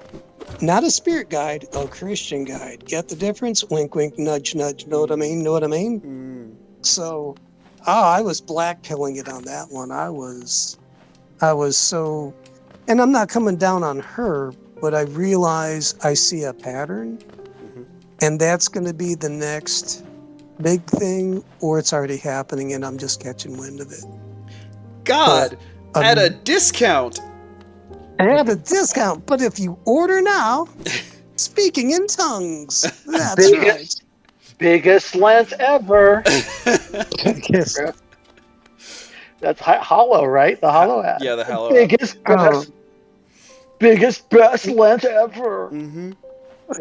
So am I really getting dark, or is it No, I think that's spot on. oh gosh, I hate being wrong. Or right, sorry. In some of these things, I really From Grizz in the Hive Mind, it's Russell branding. Well, see, that's another. That was Russell, that God love one. him. God love Russell, but I think I'm still keeping my eye on him. Mm-hmm. Not that I'm his judge, just that I want to wait and see. I mean, he's so gifted, so gifted, but his potential to be like, he could do. Well, that's the thing is, he can do a lot for himself, but can he really do anything for the church that God isn't in? Right? I mean, he's extremely. I mean, he can take it and he can make millions in anything he wants to do just because he's so talented. Yes. But can he actually work for God if God isn't in it? Is Mammon the only demon, or is Mammon the highest demon? Right. Can you repeat that I like that. I wasn't against it, but I don't think it's a demon. It's just you can't serve it. Well, It's like you can. Oh, go ahead. So what I mean when I say that is that a lot of people, like, a lot of the time, folks will make this logical jump that the thing that is motivating somebody, the thing that's always motivating people, is just money. That they're purely looking for sort of the transactional aspect of whatever it is. The thing that I have come to realize is that that's a way of gaining power, but it is not the only way, and it's not the most powerful way that evil tends to have power. Well, a new Christian, I think we talked about in our call, Ron, was Jordan Hall came up once. And it's like Jordan Hall's a newbie, but that's rising very quick. to leadership status, and this young woman was a newbie, and she's rising quick. Apparently, not to the same scale as Jordan, but the difference between the two, funnily enough, is that she's charging and he's not. Yep. He seems to be giving it away as fast as he can, and That's it's a right. little more commercialized for her. Here's okay, this is what would make it kosher for me. If you go, hi, I'm New Age to Jesus, and for a donation of any amount, now I do suggest a donation of X, but give 0 or whatever, and then you have my product. Totally cool with that. I got no problem because the grift is up front and the grift is 0. An honest, dude, you don't charge for God. The boss said don't do it. It ain't yours. You got it free, give it free. If you receive a gift, okay, cool. But don't ask for money. That's a shakedown. Yep. That bugs me quite a bit. And that was my fault today. That was my fault. Promoting somebody who maybe didn't have purest of intentions, is that the concern? Here's the thing. I'm gonna chalk it up to youthful ignorance at this point, because she's new. Yep. You know what I mean? I'm not gonna bash anybody. I just need to say I need to up my game on vetting who I interview.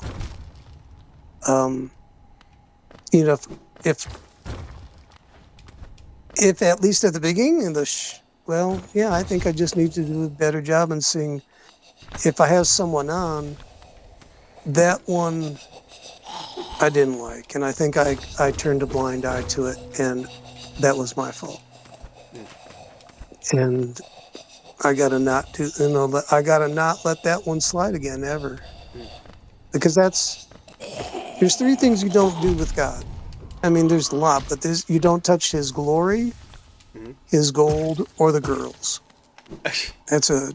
That's the joke back in the day. Like, if you were a preacher, they said, don't mess with the glory, the girls, or the gold. And that'd keep you out of trouble. And so she's charging. And I'm like, I think it's that whole life coach thing. I'm like, that's such a scam. It's like, it's gone from tarot cards to it's going to turn into the same thing. It could be the only thing she knows right now. Yep. Probably. I would want, before I lay into her too hard, one way or the other. Yep. I would like to know more about her, her story, where she's at, and what she knows about. I mean, if say she's unfamiliar with Simon Magus in the Book of Acts, that whole story, maybe she wouldn't understand how this might be what she's doing is wrong. Maybe she just. I mean, unlike Jordan Hall, she's not coming into this independently wealthy. So maybe she needs some money and figures this is a way to do it and not be destitute. Or have to wait tables or whatever it is. Maybe she's just not learned. I mean, it's just a lot of people just aren't exposed to the ethics of the Christian life. Howdy, Slash. Yeah. Good to see you. Sorry, just wanted to get that in. That's cool. No, I've been feeling uncomfortable in my spirit for a while. And it's when I feel this way, I know I'm in the wrong. It's conviction. And the only way conviction's good, because it means you're getting the yellow light on the dashboard before something bad happens. And I agree, she's new. I don't know her situation. I don't know what she knows or doesn't know. All I know is I can't let that happen again. And in my conversations. And if it does happen, I would have to address it and just gently too, not out to smoke someone. But I'm seeing it so much, and it's with the New Age people coming out of New Age there, and maybe it's just my arena I'm in, but they're all becoming life coaches, and then I'm talking to some of these people, they're still transitioning out, and they got some spiritual issues, and I'm like, really? You're talking to someone You and maybe giving them shouldn't be giving advice? that advice. Yeah, you should wait till the drugs wear off before you start talking to somebody. Yep. So, Yeah. and I like an honest grift, because then it's, I don't know, like, I think, because Mark was even talking about it, like, when your best stuff's not behind a paywall. Like, let's say, like, I got a friend, she's coming on New Age, and she's becoming a legitimate counselor, like certified. Okay, like, fine. You want people to pay for your time after you're certified? Okay, fine. But when you're putting the gospel behind a paywall, that's when I'm like, no. Yeah. The gospel's free, but everything else, if you want, you want to spend time talking to somebody, I don't know, maybe it's not wrong to charge them for it, but it just, Well, I think, feels like you're paying for a friend. yes, that is exactly it. And I don't think that's... It's not going to engender the kind of relationships that are lacking in people's lives. And that's kind of the frustrating thing for me to see. And, like, I think that's actually one of the really core problems that TLC is trying to address and figure out, is, like, how do you deal with monetization? How do you deal with the fact that, like, if somebody is providing value to other people, like, they do deserve to be compensated for that. But how do you sort of manage that compensation? How do you make sure that they're not taking advantage of other people? How do you make sure that if your message really is that good, like, you should be doing more what Jordan Hall's doing and making it publicly and freely available to everyone. But then how do you, while doing that, make it so that you actually can afford to have a decent standard of living? Like, it's a really thorny, complicated question that I don't have a full answer to, but I have some ideas about, at least. So what are your the guys' ideas? No, I get Mark, because I'm good. I got something to say on this one, but I would Go like ahead to and take listen. the lead. Okay, well, go ahead, and I'll listen, then uh, I'll respond. How's that? I think, okay, with Jordan Hall, I like Jordan Hall. I think he's legit. I think there are some people some good people who are cautious of him, just because they wonder about his possible underlying motivations in the future. And I'm like, okay, I'll give you that. Like, you want to check him out for a while. But what I hear him talking about, and just today there was another interview that came out. He was talking to a fellow about ARC and how he pretty much thought ARC was a fiasco.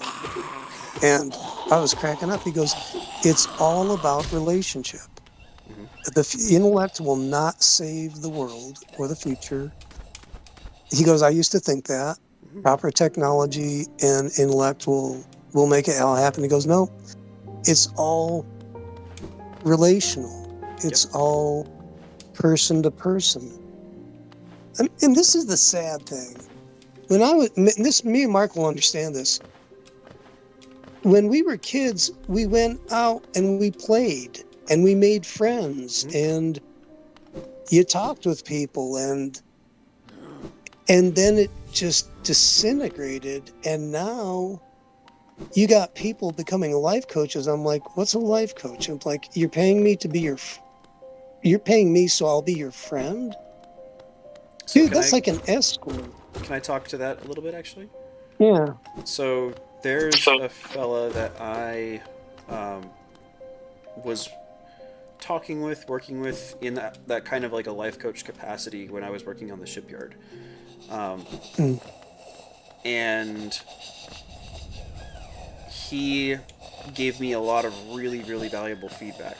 And so it's not something that I would say that just anybody can do. And it's also, I don't know, there's a lot of like complicated nuances with that, but I'm not entirely opposed to the concept. And like after I left the shipyard, I wanted to continue having some conversations with him, and so I was like, yeah, sure, especially because he was just trying to get his coaching business off the ground. It's like, I would be more than happy to be like your first customer and give you a sort of head start with this stuff, because I see what he was able to provide to me as valuable, because there was a lot of instances of things where, like, in a lot of the same ways that I'm talking with you about, Ron, and that's kind of the difficulty that I find is, like, I find our conversations very valuable, and sometimes it's like, is there something more that I should be doing in order to compensate you for that value? And I know part of that is just that, like, I'm guessing that you get something out of it too, and that's why you keep showing up on my stream and I keep showing up on yours. Yeah. Well, it's just so much. My joy is to give. Okay, the School of Hard Knocks is this. If I can help you in a few minutes understand what it took me years to figure out, and then you don't waste my time again in your life, that's valuable. And then I get to see you die. I mean, it's been too long serious, since I've died, huh? Yeah, no, I mean, but it's really, because what it is when one wins, we all win. And I agree with that, but the problem that I see is, how does somebody who genuinely believes that and wants that to be the case and wants to help people as much as they can, how does that person sustain themselves? Like, is it just that you should, like, that should only ever be something where you are acting outside of a professional capacity? Like, I don't know. I don't know the answer to that question in particular. Well, I can slice this. Okay, you had priests. By the way, Grim had a question there. Yep. And I did want to get to that at some point. yeah, no, that's okay, cool. So maybe I don't have an answer, because priests do get paid by the community. Oh my gosh, what it is the communities we need more priests. And I don't mean like black collared with the white square kind of priest. Yep. But the priest role in general got wiped out. Yep. And that's why we got what we got. Well, the priest role got largely replaced by psychologists and psychiatrists. Yeah. Okay, right. Yes. And so, Okay. and to kind of get into what Grizz is asking about, if, like, is it healthier for people to pay for a parasocial relationship versus paying for a friend? I don't think either of those are healthy. I don't think that either of those are a good way of being either for either person, for the person who is paying to have a friend or for the person who is being paid to be a friend. I think that that is damaging for people's souls, but at the same time, like, again, there's this, like, I currently have no expectation that I'll be able to make a living playing games and talking with people online. Like, that's just not something that I'm expecting to be the case. Right. But I see it as valuable enough for me, and other people also find it valuable enough to tune in and listen on Saturday evenings, and so it's like, I'm going to keep doing this for now. Mhm. But there could be a point where it's like, okay, this is valuable enough to other people that like it could be a full-time job. And I don't think that it should be in most people's cases. And I think that but I don't know, the vision that I kind of have is this building up of hierarchy where you like, rather than having people just have parasocial relationships with big time streamers, that you actually have a proper community of people where you have like big time streamers, but then there's streamers below them that they're going down and hanging out with and communicating with, and then below them, because in the current sort of streamer ecosystem, it's all clout chasing. It's all people trying to only ever get appearances with people who are above them, quote unquote, in audience numbers, and then parasitizing their audience and trying to take viewers away from them and bring them into their audience. Like, that's most of what's happening there. Okay. And what I see us doing here is kind of not like an opposite of that, but like something fundamentally different, where we're trying to have like acknowledging the limitations of the platform, acknowledging that people have to be able to support themselves, but really saying, no, we're going to focus on the relationship. That's the thing that we're going to emphasize more than anything else. And if something else, especially the way of how this all fits together, comes in the way of that, then we will do what we can to reject that. And then by I had my Ko-fi link on my stream, and I took it off because it felt weird to just constantly have a donation arms extended out to people and be like, hey, do you want to donate to me? Do you want to donate to me? Like, I know LARP hard, grift harder, but I also don't want people to feel like I felt weird. I felt weird leaving it up there. Okay.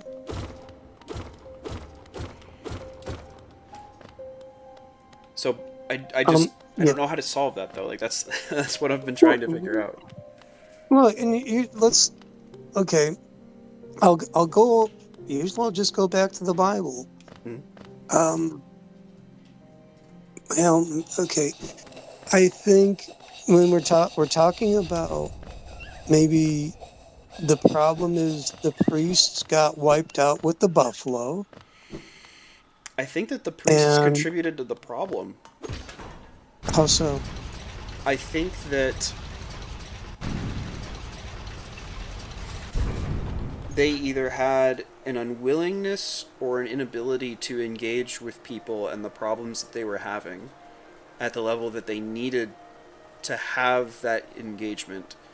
And so it left a gap open for other groups to come in and exploit that. Like, that's what I see, at least. Can I push back? Yeah, push go ahead, on that, please. Just a little. I think I'd have to, because I would have to go Industrial Revolution for 200. Partly, yes. Okay, and then maybe Enlightenment. And it's eventually that thing playing out. And then I can maybe dodge a bullet completely and say just the fall of man for the win. And, it's just the But cascading. That's not a useful enough answer in the sense that it doesn't give... yes, it's true, but, what do I do with that? Okay. How do I use Okay, that? okay. Gotcha. Gotcha. Okay, so let's... Okay. So... When you say priest, are you including pastors and all that? Yeah, just religious folks. Yeah, priest as in the priest role of Old Testament. I would say it's happened in our lifetime. I don't think you need to go, and not maybe not in your lifetime, Bill, but in my lifetime. In my going back to the 70s and late 70s and early 80s, church life was still quite real.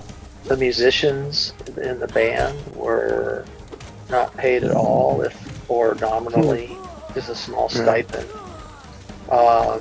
It was you had real elders who visited either with the pastor or alongside in accompaniment with the pastor. The homebound, they provided communion and to old folks or whatnot, or they visited people who were sick. We had real elders, real deacons. The church was not huge, but it wasn't pathetically small either.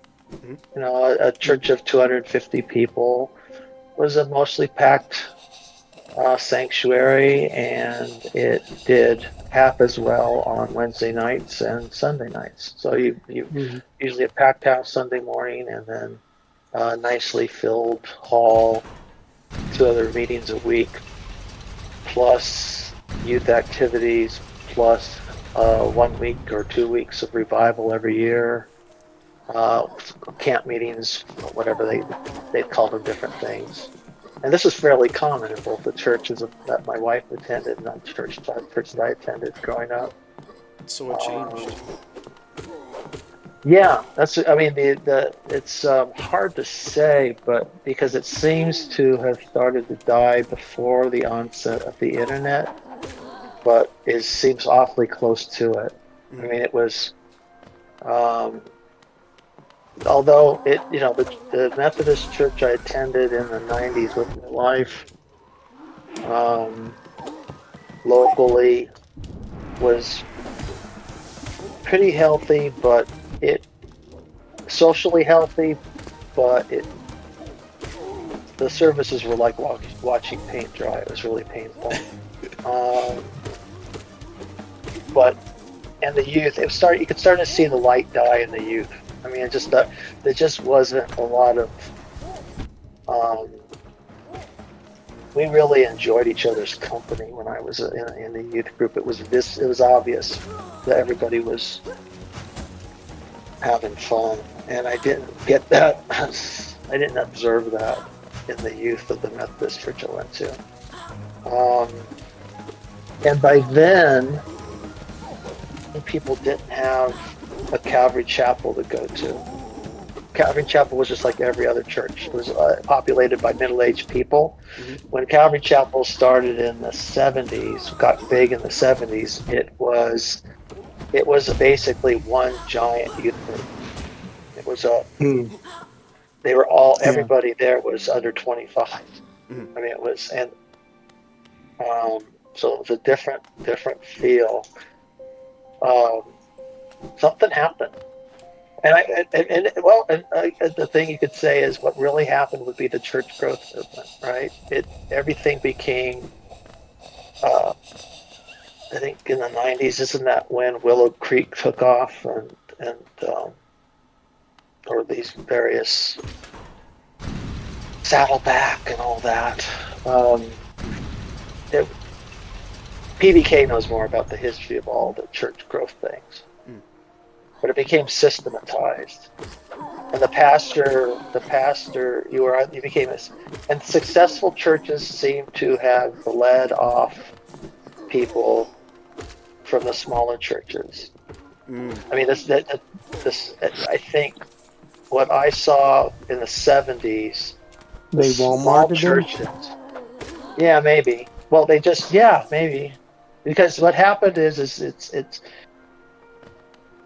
Calvary Chapel was big in Riverside. Nobody knows these areas, but say 20 miles away or a 30-minute drive away from, probably wasn't even 30 minutes back then, 20-minute drive away from my little church in Rialto, a little town at the time, was like a big satellite Calvary Chapel, and that was Greg Laurie's church in Riverside.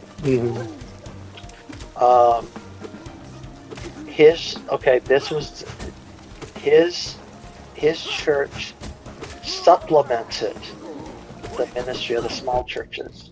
So we would take as youth, either independently or organized in coordination from the ministry at my little church. The adults would take the young people to a concert organized by Calvary, commonly. But there was never any fear that it was not a big anxiety that anybody was going to be lost to Calvary, right? It was just it was a supplement to the program. At some point, people just migrated to the big churches and stayed, and then the little churches died. I don't know if this answers any of what you're talking about, but No, it does. It definitely does. It's interesting. You know, we're talking about. I'm just putting it out as the death of the priests, or the evaporation of them. Well, a real interpersonal ministry. Okay. And just up close, somebody who knows your business. Yep. But yeah, ideally not in a cultish, intrusive way, but in a constructive, supportive way. Your family. I think a large extended family. Yeah. So it's probably like a snowflake effect of different events. Yeah. So, because what comes to my mind is, and I don't know, was there a spiritual pivot? Was there a spiritual shift? Was there a spiritual,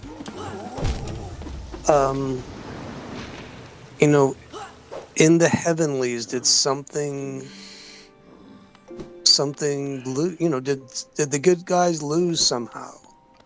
The thing that I don't.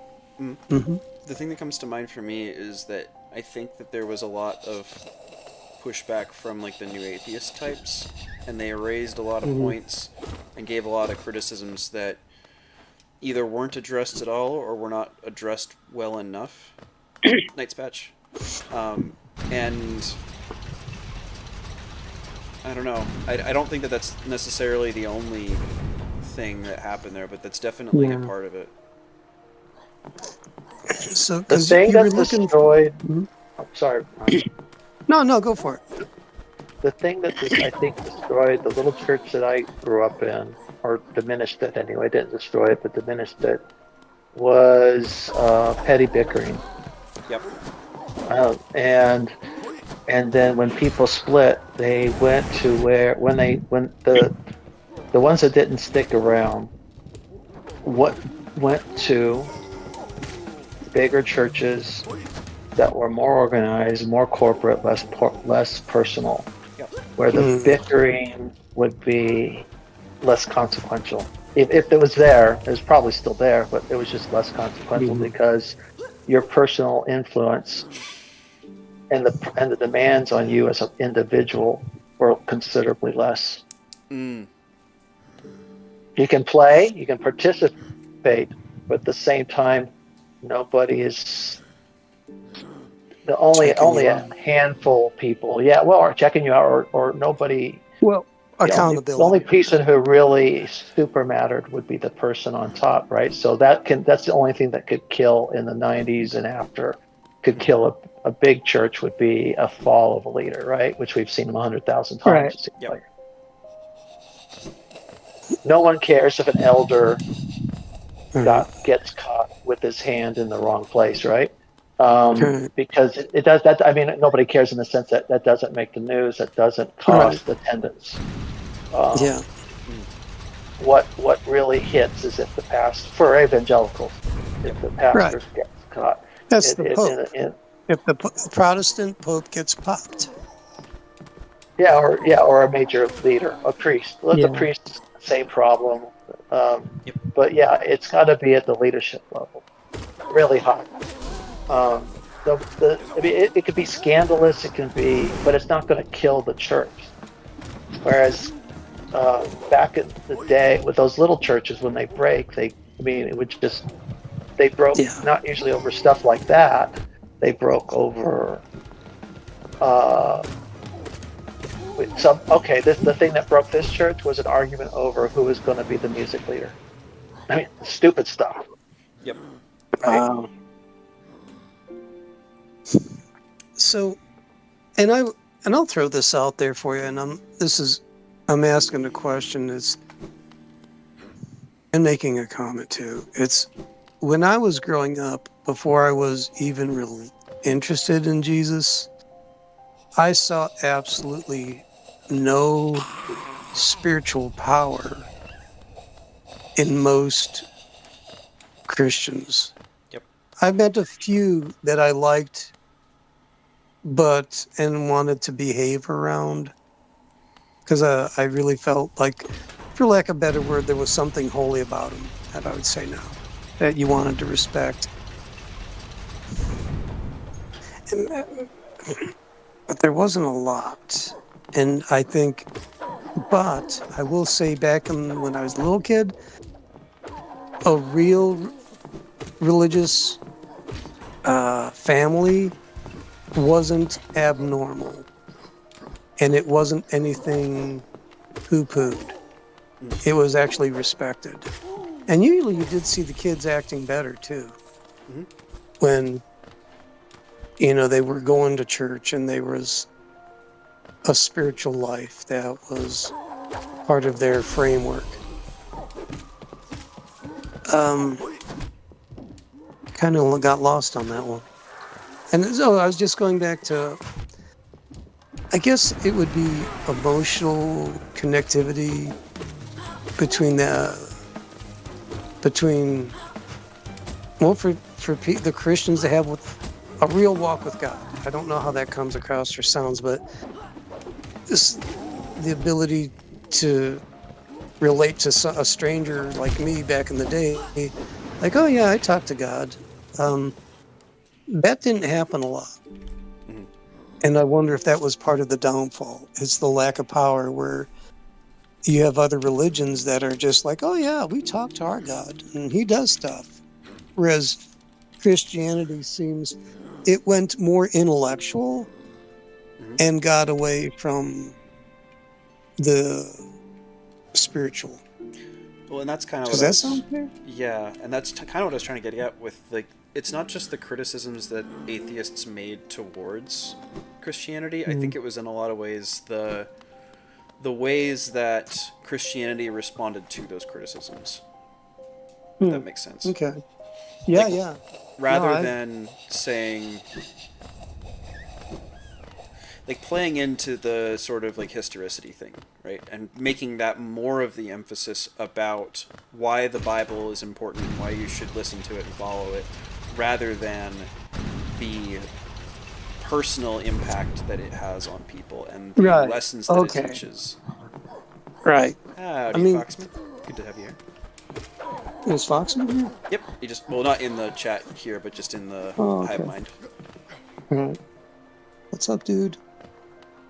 Yeah, I mean, so, because instead of me going downhill and saying, oh yeah, this was a problem, you wanted me to find something so as to help build again. And we're trying to figure out, okay, so the priests are dead for maybe a variety of reasons we just laid out. Right. So is what we're doing helping to restore it? The reason I'm saying that is I think it's going to be connectivity again. And then you meet, actually, and then some schmo on Discord meets another schmo on Discord, and schmo number 2 actually has a walk with God, and they talk. And then, so it's more like groundwater rising up and grassroots. Is that? Well, that's what I see happening here, but the thing that, like, I'm trying to understand and anticipate is there's going to be a level of vulnerability to all of the same issues that people have had in, like, the megachurch contexts of pastors misbehaving. There's going to be potential issues of people overemphasizing the grift and not understanding that that's just a necessary aspect of the world that we live in, and that people should, like, give people the opportunity to compensate you for you giving them value, but don't make it something where it's like you're trying to actively pull that from them, I think. Right. No, Well, I that's a think- difference between the. Oh, good. No, it's just that within the corner, I think I raised this question on one of my live streams not too long ago, and I thought the guys gave me a pretty good answer to why so far what's going on in the corner regarding the so-called grift or the various Kofis and whatnot. It's that it's a little more, I guess, a little more barn raising. It's just a way to mutually support each other in a kind of community constructive way. Yep. You know, and that's healthy and actually encouraged in Scripture.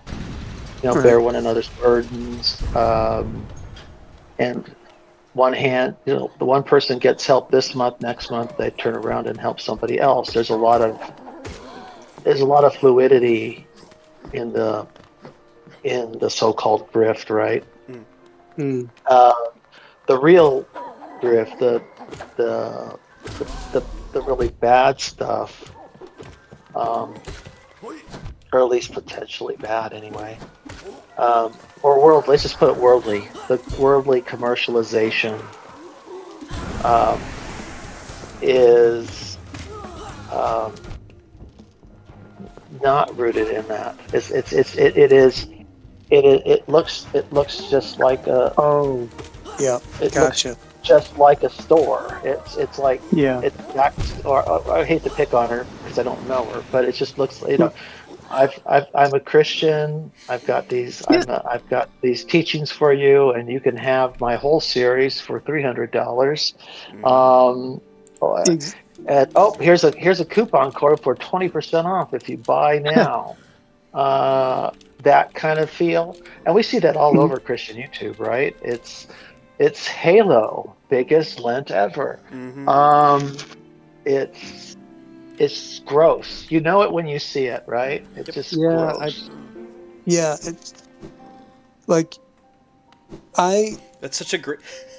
You know where I'll know it when I see it is like super popular to reference from, right, Mark? Yeah. Oh yeah. No, yeah. Yeah. Oh yeah. Absolutely. That's works That's the just same way. perfect. yeah, that's it. I think I can abide with that. And actually, it's a lot easier. A grift is not a grift if it's up front, and you If can it's get the love. good stuff. If it's just love. If it's like Yeah. Look. Yeah. We had Then it's a not a kind grift. of corner. We experienced a kind of corner baby shower, right? Mm-hmm. When we heard Anne was pregnant, and I don't think people could give quick enough. I mean, it was great, and Yeah. it's like let's have more baby showers. It's like let's do more for each other in that way. There's been lots of these little things like that, and it's like that to me is a sign of a healthy. I wish we'd have more churches that operated like that, right? We used to do things like that as churches. I don't know how much of that actually happens anymore in churches. It might happen around small, the extended parts of these churches. You know, if you have like a home group that meets on Tuesdays or something, that little group might organize a baby shower, right, for someone who's pregnant.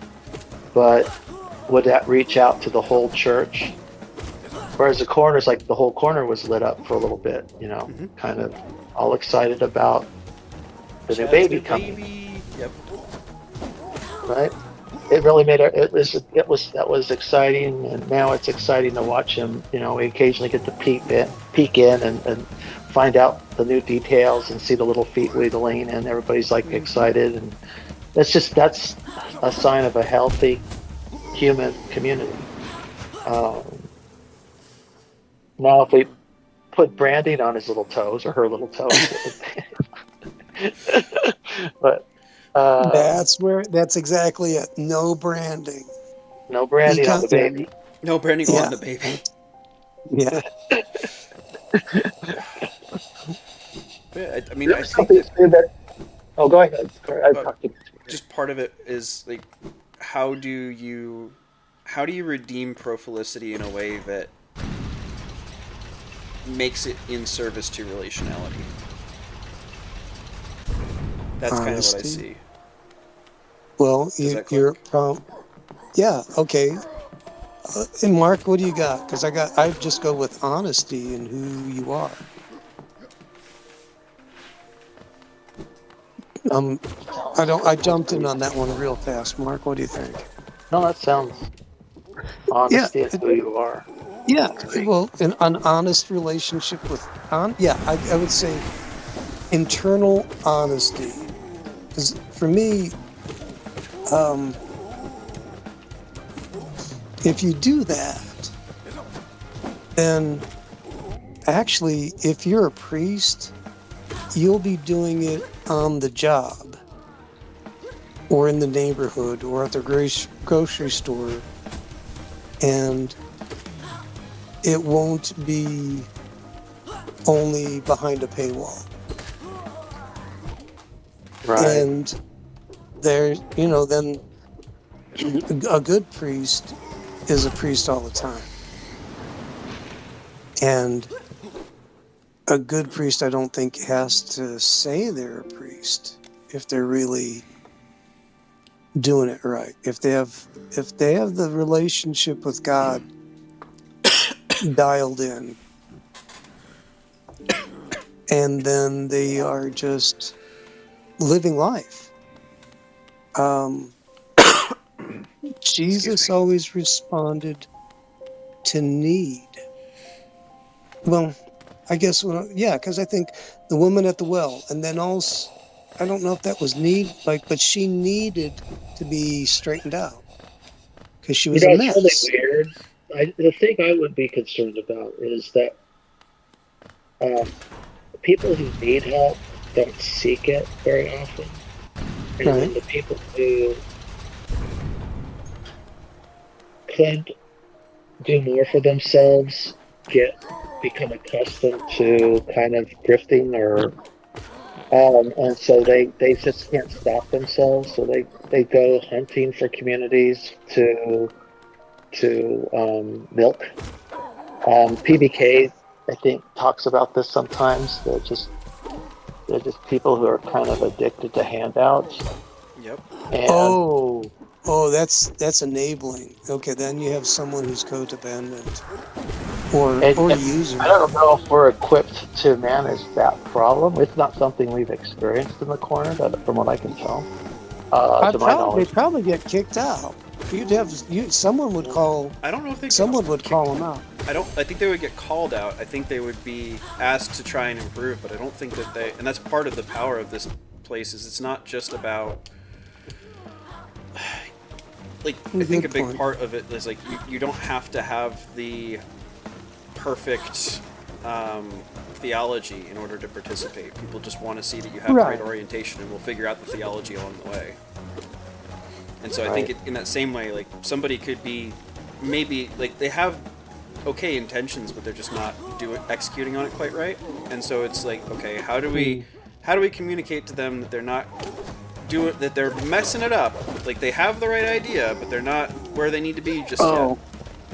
Like, that's the approach that I think I see people taking. And then once you have identified that to that person, then you can start to work through things, and then you can start to help them. Oh god. Yes.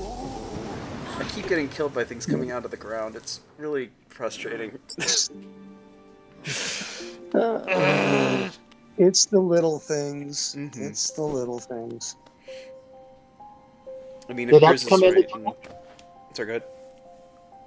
I just wondered, did Ups come in to talk? I see Upcycle Club is in the group. Or has he always been here? I saw Grizz. His Steam popped up that he was. Oh, Ups is here. That's what I was going to say. Is Ups something to say? Yeah, I just wanted to join you guys quickly to say you that I really enjoy your conversation, and it's I really enjoy the House of Wu, and in a way it feels really refreshing to listen to the two of you discussing non-wish manners we have. So yeah, I just wanted to share that. Thank you. It's their break cool. day. Yeah, come and join us anytime, Ups. Yeah, cool, awesome. Doors always open for you. Thank you, Mark. No, I mean that really seriously. Can I? It's one of the things an idea that's been bouncing around in my head for the last few weeks is, I feel like the Christianity, for it to survive the coming AI deluge, and I'm pretty sure, it seems to me like it's pretty certain to hit us. It's like we're not going to avoid it. It may not be, it's not going to be what we expect, but it's going to be rough. But for Christianity to survive, I think we have to still be a stumbling block to the Jews and foolishness to the Greeks. And I'm not sure if, and I'm still trying to figure out, flush out what that means exactly in my head. But I know the phrasing is scriptural, but it's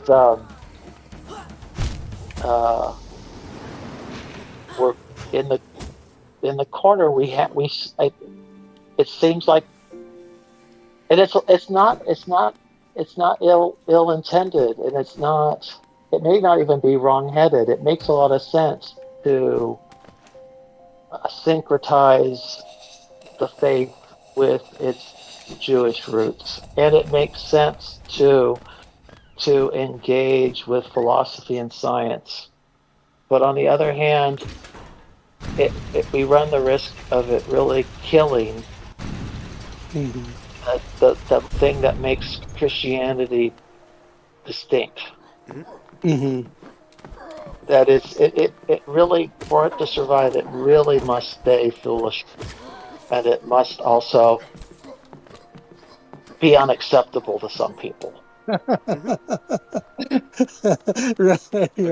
Right.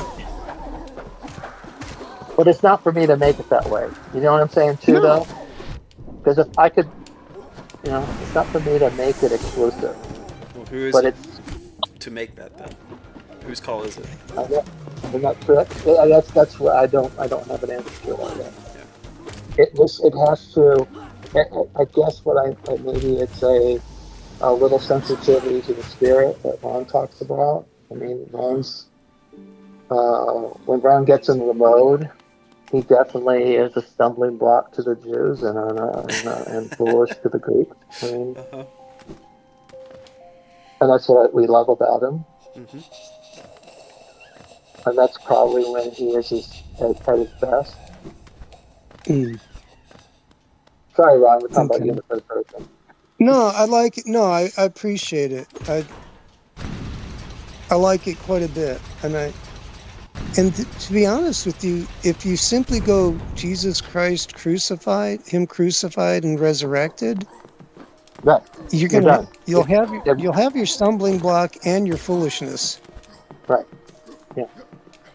Stay at the cross.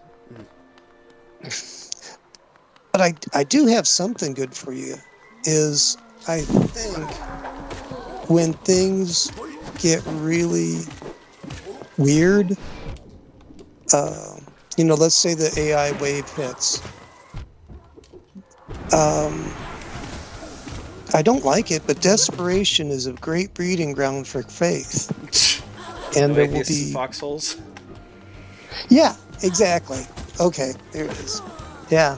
So, and then you'll see nominal Christians become strong ones. It's either you get washed away or you stand up. And my hope is, think about for Afriel's generation that if Ray Kurzweil is right, and he's been right about an awful lot up to date, he's way too right for my comfort zone. By 2045, Afriel will basically have the option of either dying by an accident or living until he doesn't want to live anymore. Uh-huh. That is to buy say, that, by the basically, way. you know, I know. I'm not saying he's right. I'm saying if he's right, Yep. he's been right about a lot. Yep. Who's that? That basically the prediction is, and he won't say it this way, but the prediction is that suicide will be the leading cause of death Gotcha. on the planet. Who said that? He's not said it this way. I'm reinterpreting his prediction to put it in these terms, but this is the logical consequence of his prediction. That by 2025, you'll have, well, he's saying by the 2030s, we're not going to just be extending life, we'll actually be reversing aging. Okay, so 10 years from now, you'll not only have the option of living longer, you'll actually have the option of living longer and feeling younger. So that by 20 years from now, you will be in a situation where you'll live more or less indefinitely, and that basically what will kill you will be accidents or self-deletion. Mm-hmm. There really won't be anything left just off you, other than a tree crashes on your head, a railroad, something will malfunction at a railroad crossing. Right. Things, just random accidents, will be what mostly take you out. A surprise, maybe in theory, if a surprise pandemic that no one's prepared for, but because the AI will be working so quickly, it'll be modeling solutions within hours of an outbreak, so that it never has a chance to become a pandemic. Things like that. Now, you don't have to buy into it. I'm saying if he's right now, he's been right about a lot in his predictions up to now in terms of the development of technology. Mm-hmm. Let's just say it looks like he's right in his prediction of what AI is going to be. It's going to reach human level capacity by 2029. That looks like that's going to happen only a year or two earlier. If he's right about that, then his next prediction is what I said about life extension and aging, and then so that we finally get to a point where and that's going to be that to me, if it's true, that's the deluge. It's not going to be the hit on the economy. It's not going to be disruption in terms of having the internet in your brain. It's going to be this ethical conundrum of the church will have to figure out, what do we do about how we value life and what does it mean to value life when you have the option of more or less living 200, 300, 400, 500 years with no end in sight, unless it's by your own wishes. That's the true test for the church. That'll be the big test for probably all religion. Hey Mark, have you ever watched Altered Carbon? Yes, I have. Okay. What were you gonna say, Ups? Hey guys, and I apologize for breaking in. This is Ron Copperman. We are signing off today. We hope you've enjoyed today's program. I broke you, Ron. I'm sorry. Break Ron. I broke Ron. No, dude, it's 11:30 in my part of the world, and for me, I am partying like a rock star right now. And I want to go, because I'll probably get up about 6 or something like that, or if I get up at 5 like my body wants to, I will shoot myself and go back to sleep for a few hours. And but I need to tap out, otherwise I'm going to be a mess tomorrow. But it's been downright entertaining. Amen to that. So with that, Yep. Good night. Good night, guys. Good night. Good night. Good night. Ron, take care. So on my way off, guys, Is probably that a good is that not you don't? What's that? So am I way off?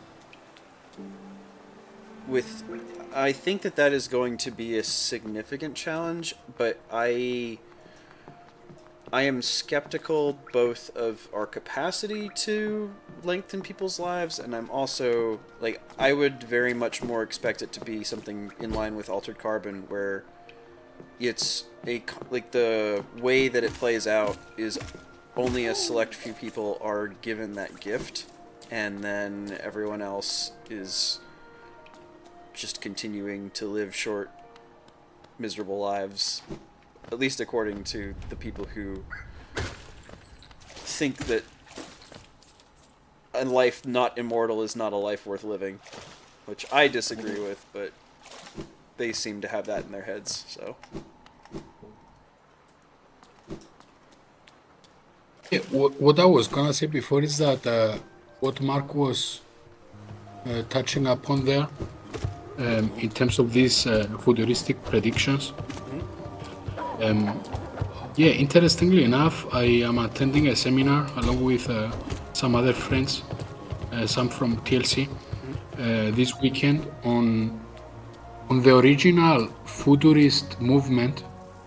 It was back in Italy in like 115 years ago.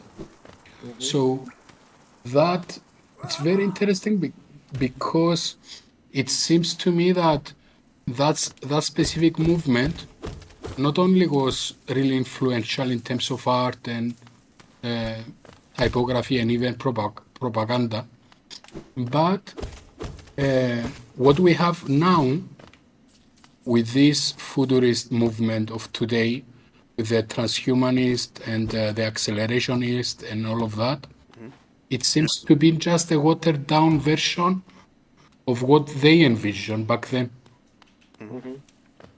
So I find it important in terms of studying the history of ideas, just to be able to make an even better prediction of what is around the corner for us.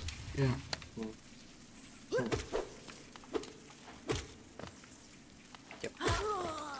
Yeah, Italian futurism is really interesting, and it's interesting in how it fed into basically all of the authoritarian movements of Europe. Yeah, exactly. For the Because they 20th were, century. yeah, because they were,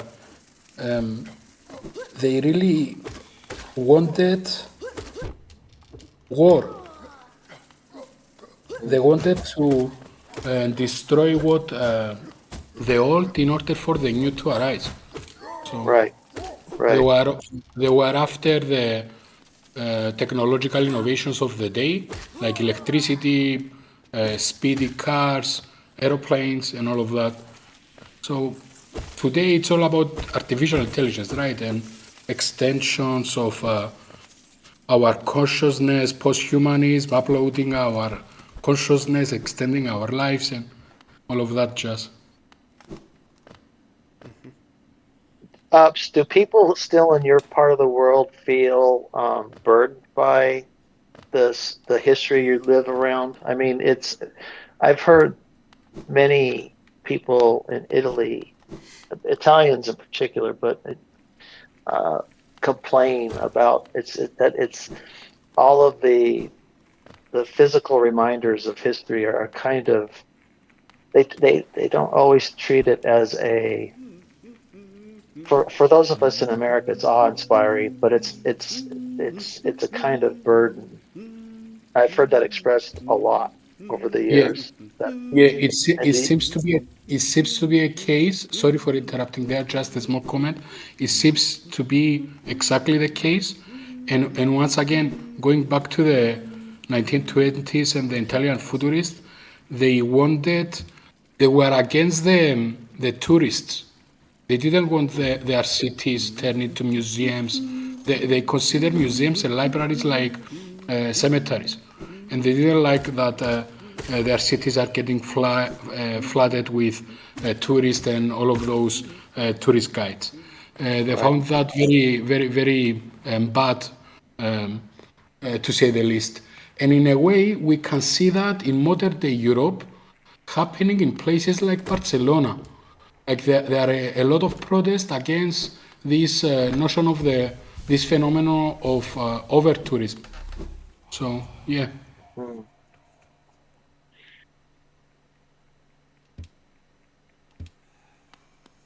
Is that a kind of resentment of your own history? Or was it an alienation? Is it not even your history? When you're in, if you have that, I'm not saying you personally, but when a person adopts that frame of mind, is it, do you not, I wonder if they even see it as their own history, or is it something else? Is it a boot on the neck, or is it something that is part of my own ancestry?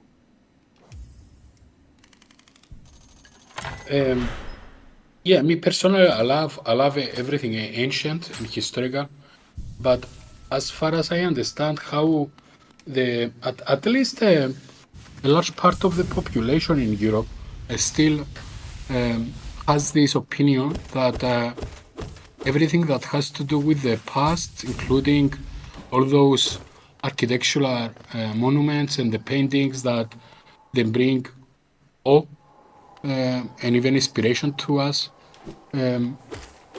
they want to banish that.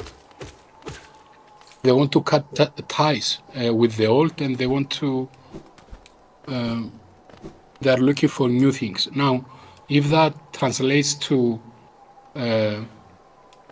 novel political movements, I don't want to make the connection there, but if I had to, I don't know.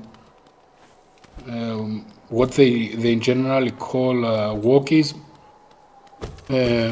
what they call, maybe it's that, I don't know, what they call even postmodernism, right? They want to move beyond not only the ancient, not only the old, but also the modern.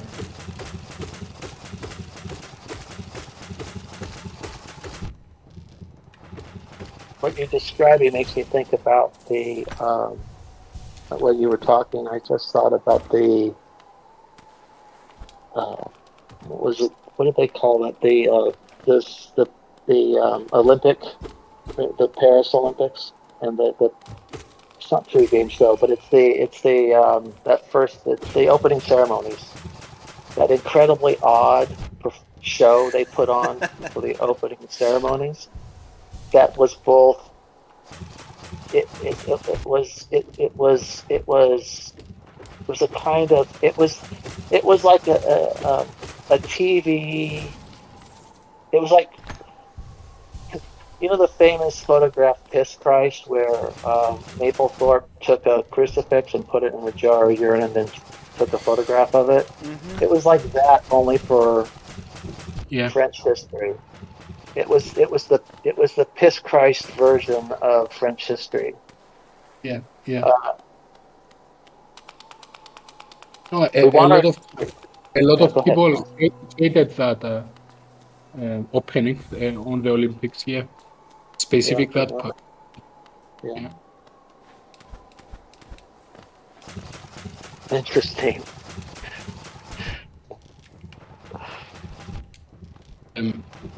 By the way, I don't know if this is helpful, but because I was researching a bit, I found a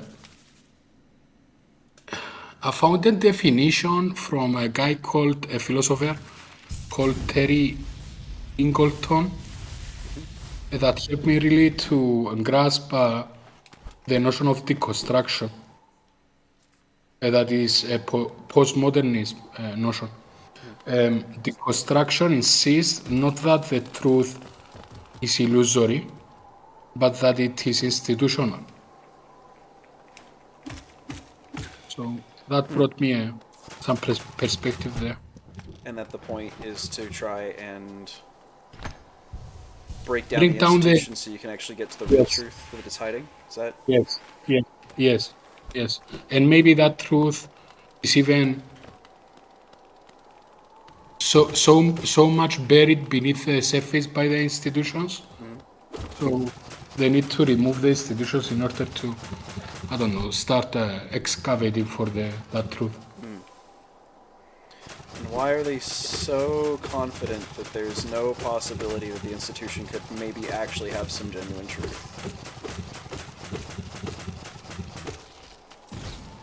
Is it just an axiomatic prior? Is that...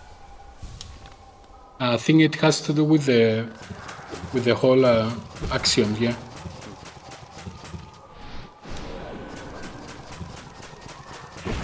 Is it the globalization of the individual? That is it. Say that again? I'm wondering if Globalization of the individual? what we're describing is that it's that by which I mean we've prioritized the individual in America, and then over time throughout Western culture, but now it seems to be global. That the individual experience, the individual freedom to be is supreme everywhere.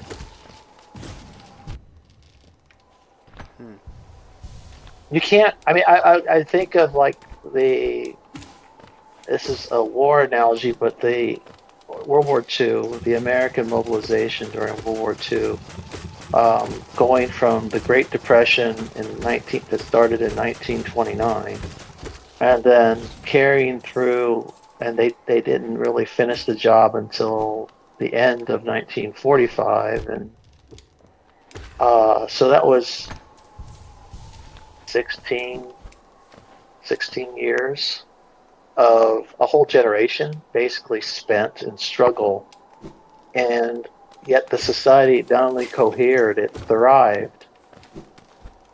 I can't see that happening in a nation of individuals like we are today.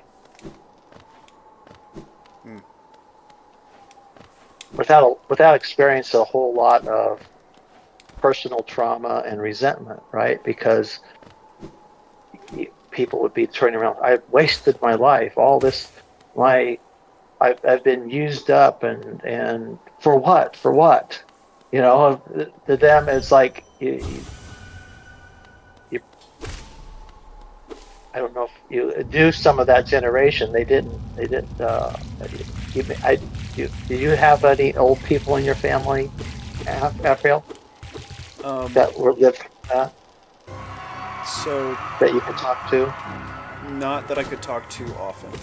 I had grandparents, but as a general rule, because my dad was in the Air Force, so we moved around a lot, and my extended family were all up in New Jersey and Pennsylvania. So we got to see them for about 2 weeks out of the year, each year, but not, like, occasionally visiting, but not frequently. And I feel like that's part of it too, is just the fact that it's not just a military thing anymore, that so many people are being forced or asked to move by their jobs, and that as a consequence is causing people to not have extended communities anymore.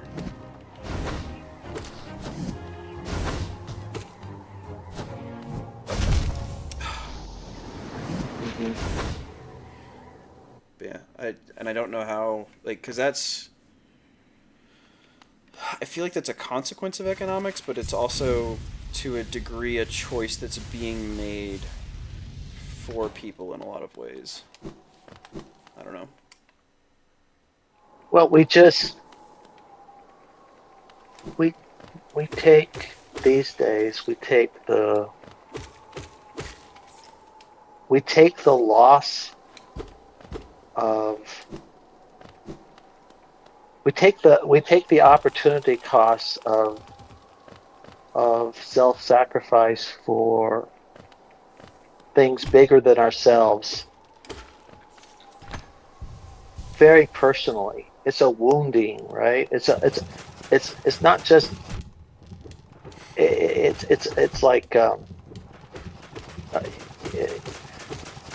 if you sacrifice yourself for something, it's not just you made a sacrifice for a greater purpose. It's that the greater purpose stole something from you that you can't get back. So it's wounding, it's damaging, and now I'm traumatized, right? Well, I want to answer that, but real quick.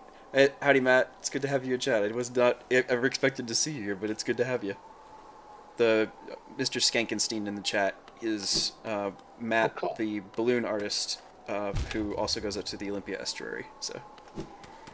Nice. So I think that part of the problem with that is that there have been so many instances, like, and me personally experiencing that too, of being betrayed by the institutions that we'd been told to trust, and then as a consequence of that, it's like a very real sense of why should I sacrifice for this institution? Why should I believe in something bigger than myself when any time that I have, it's just been used to abuse me further? Like that's the experience that I've personally had, and I'm guessing that that's not unique to me by any means.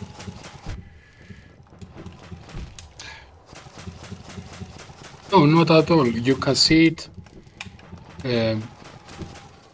When I mentioned before that in the Armenian manifestos, the Italian futurists back in 1920, 1930, they were advocating for the complete destruction of museums and libraries. They were also targeting the universities, the academies. And you can see that still to this day.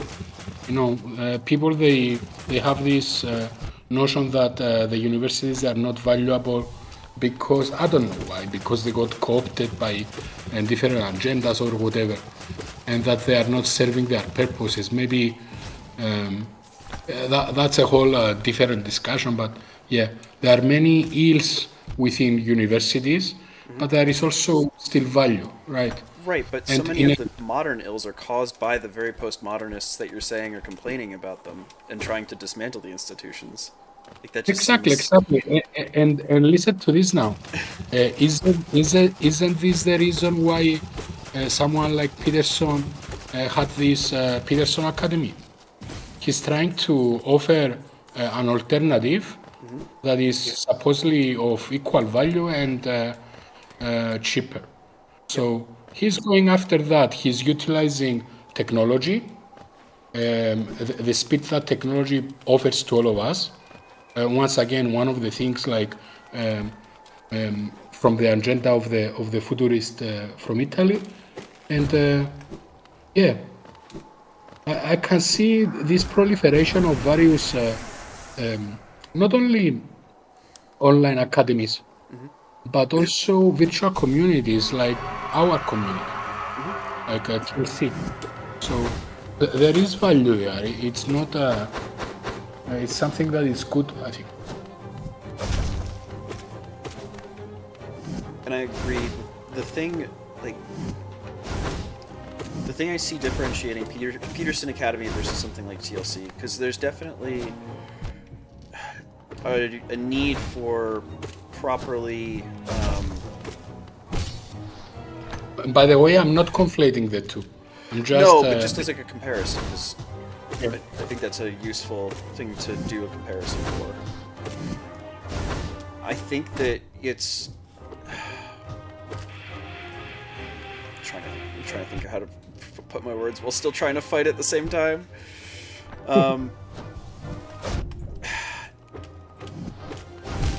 Okay, now I can talk.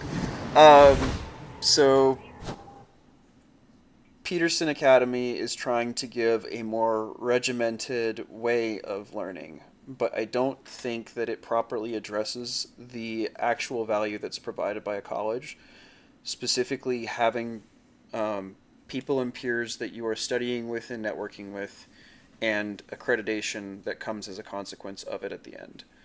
Like, I don't think that online universities are ever going to be able to compare to an in-person university on those two dimensions. And so the thing that I I don't see something like Peterson Academy being the way to solve that problem in terms of like how do we give people the ability to learn useful things and learn useful skills that they can then take and apply in other aspects of their life.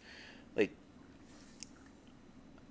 and I also like if that's what you're trying to do, if that's what you're trying to provide, I understand that you want to make sure that like people are properly valuing it and that you're being properly compensated for it, but making good book lists and making good like assignments, like the one thing that drives me absolutely nuts about Peterson is the fact that he made the future authoring program and the past authoring program like paid things that were way more expensive than they had any need to be.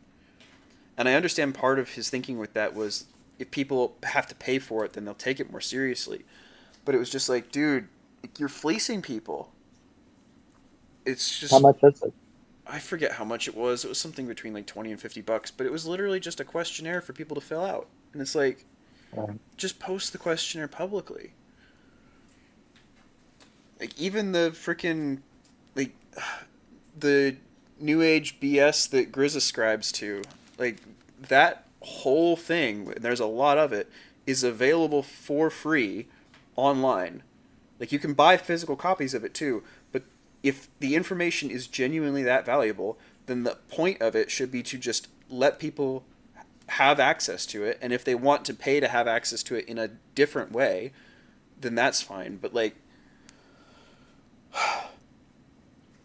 that's the thing I don't like about the grifters. That's the thing I don't like about that. Is like, by the way, I totally agree with you. Yep. And because I have to go, it's the I have to go to church in a while. Yep. It's the commemoration service of at the church of my father.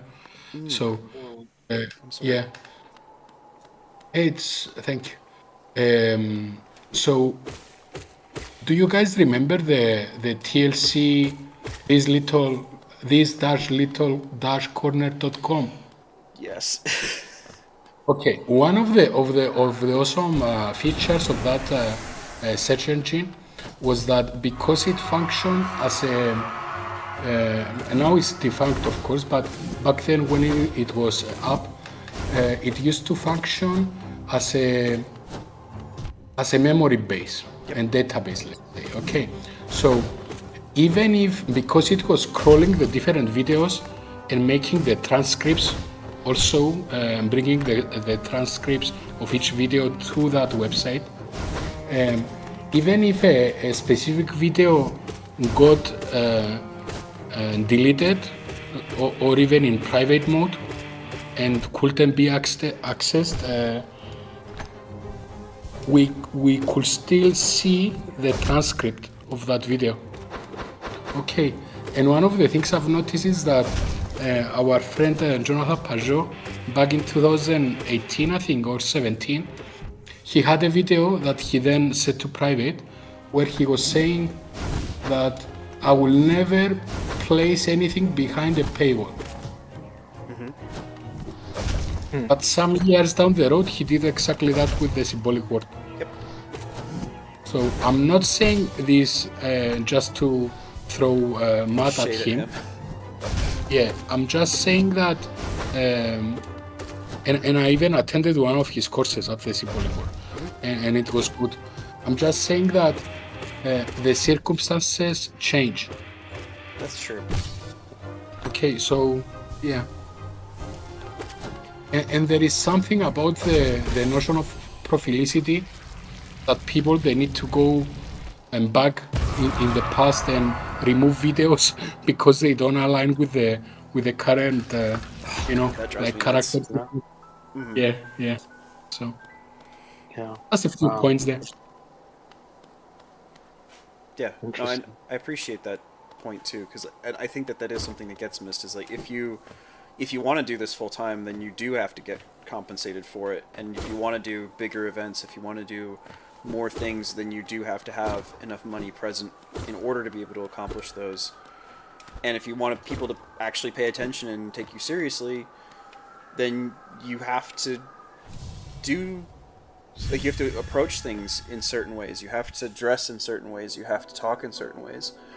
But the thing that gets me consistently is, like, what are you actually, like, what you win them with is what you win them for, right? If you are trying to be this super polished, what have you, like, yes, you will probably draw more people and more attention to whatever it is that you're trying to help. But are you diminishing the effectiveness of the help that you're giving by doing that? I don't know. You weaken its authority. Yeah. It's a tension. Yeah. Right? It's a tonus between these different things, and it's like, I don't know how you resolve it. I don't. I'm trying to figure that out. I'm trying and making some progress, I think. And I think a big part of it too is talking about it in these kinds of forums and formats, but also just trying to act them out the best that we can, both to do it right for ourselves and for the people who are in our communities, but then also to try and provide good examples for people. Like, if somebody who is a hive minder in TLC wants to start posting content, whether that's in TLC or not, that'll at least help give them some guidelines about how to approach it and how to think about it, so that they don't get caught up in the memmonization of the thing, that they don't get caught up in all of the problems and pitfalls that come along with having fame and having attention and having money coming in, that you can actually deal with those in healthy ways and use them productively for good rather than letting them drag you down into the pits of hell. So. Yeah. And okay, I this is a really big discussion, and Yeah. but okay, I will try to make this point quickly. TLC is not ready to have the conversation about donations. We are not ready. It's that simple. I'm fully convinced about that. There is a lot of stigmatization of people that they are donating. I don't know why. This doesn't happen in any other community online. And I don't know. As I told you just now, this is a very big conversation, and Yep. I really don't think that we are able to have it. Not us three. I mean, everyone with TLC. I was Yeah, no, it's worth having. It's definitely and the idea that you've been stigmatized for giving just depresses me. I just don't. It's just No, it's awful, Mark, because you are trying to. Okay, I will speak for myself. You are trying to support the community, and especially the smaller channels, and people, they call you names, like, or even they, I don't know. I have been called satrap. For some reason that I am supporting, and I'm trying to, I don't know. It's very, very bad, and this doesn't happen in any other community. I'm speaking from my heart now. So The thing that annoys me about that, like, I could maybe understand somebody leveling that as an accusation if you were just coming in and donating and trying to garner attention towards yourself through those donations, but that's just not the case. Like, you are a very active participant on Broken Clock Tower. You are engaging in Hive Mind chats all the time. Like, you are a genuine member of the community, and so someone trying to make that kind of an accusation is just like, it's on its face not true. Like, even if you want to gripe about you giving money to people, it's not the only thing. It's not the only way that you're participating in the community. I don't know. right. yeah. Anyway, thank you, Afra. Yeah, Mark. Thanks, up. God bless you, sir. God bless you. Have a Sir, and I will drop by the House of Wu soon. please, Yeah. anytime. Awesome. All right. Take care. Bye bye. Bye bye.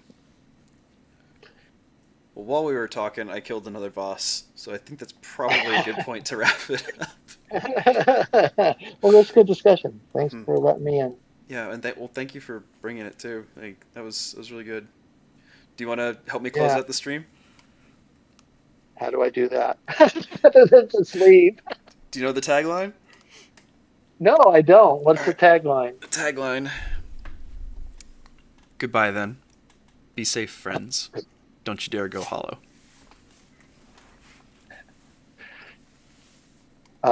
Amen. No, you gotta say it back. Here, I'll type it Oh, in I chat real gotta quick. say it back. I gotta say it back. I gotta remember what you just said. Oh, hang on here. I'll type it in chat then. Hang on. 1 second. I'll put it in the gaming couch chat. Okay. Let's see.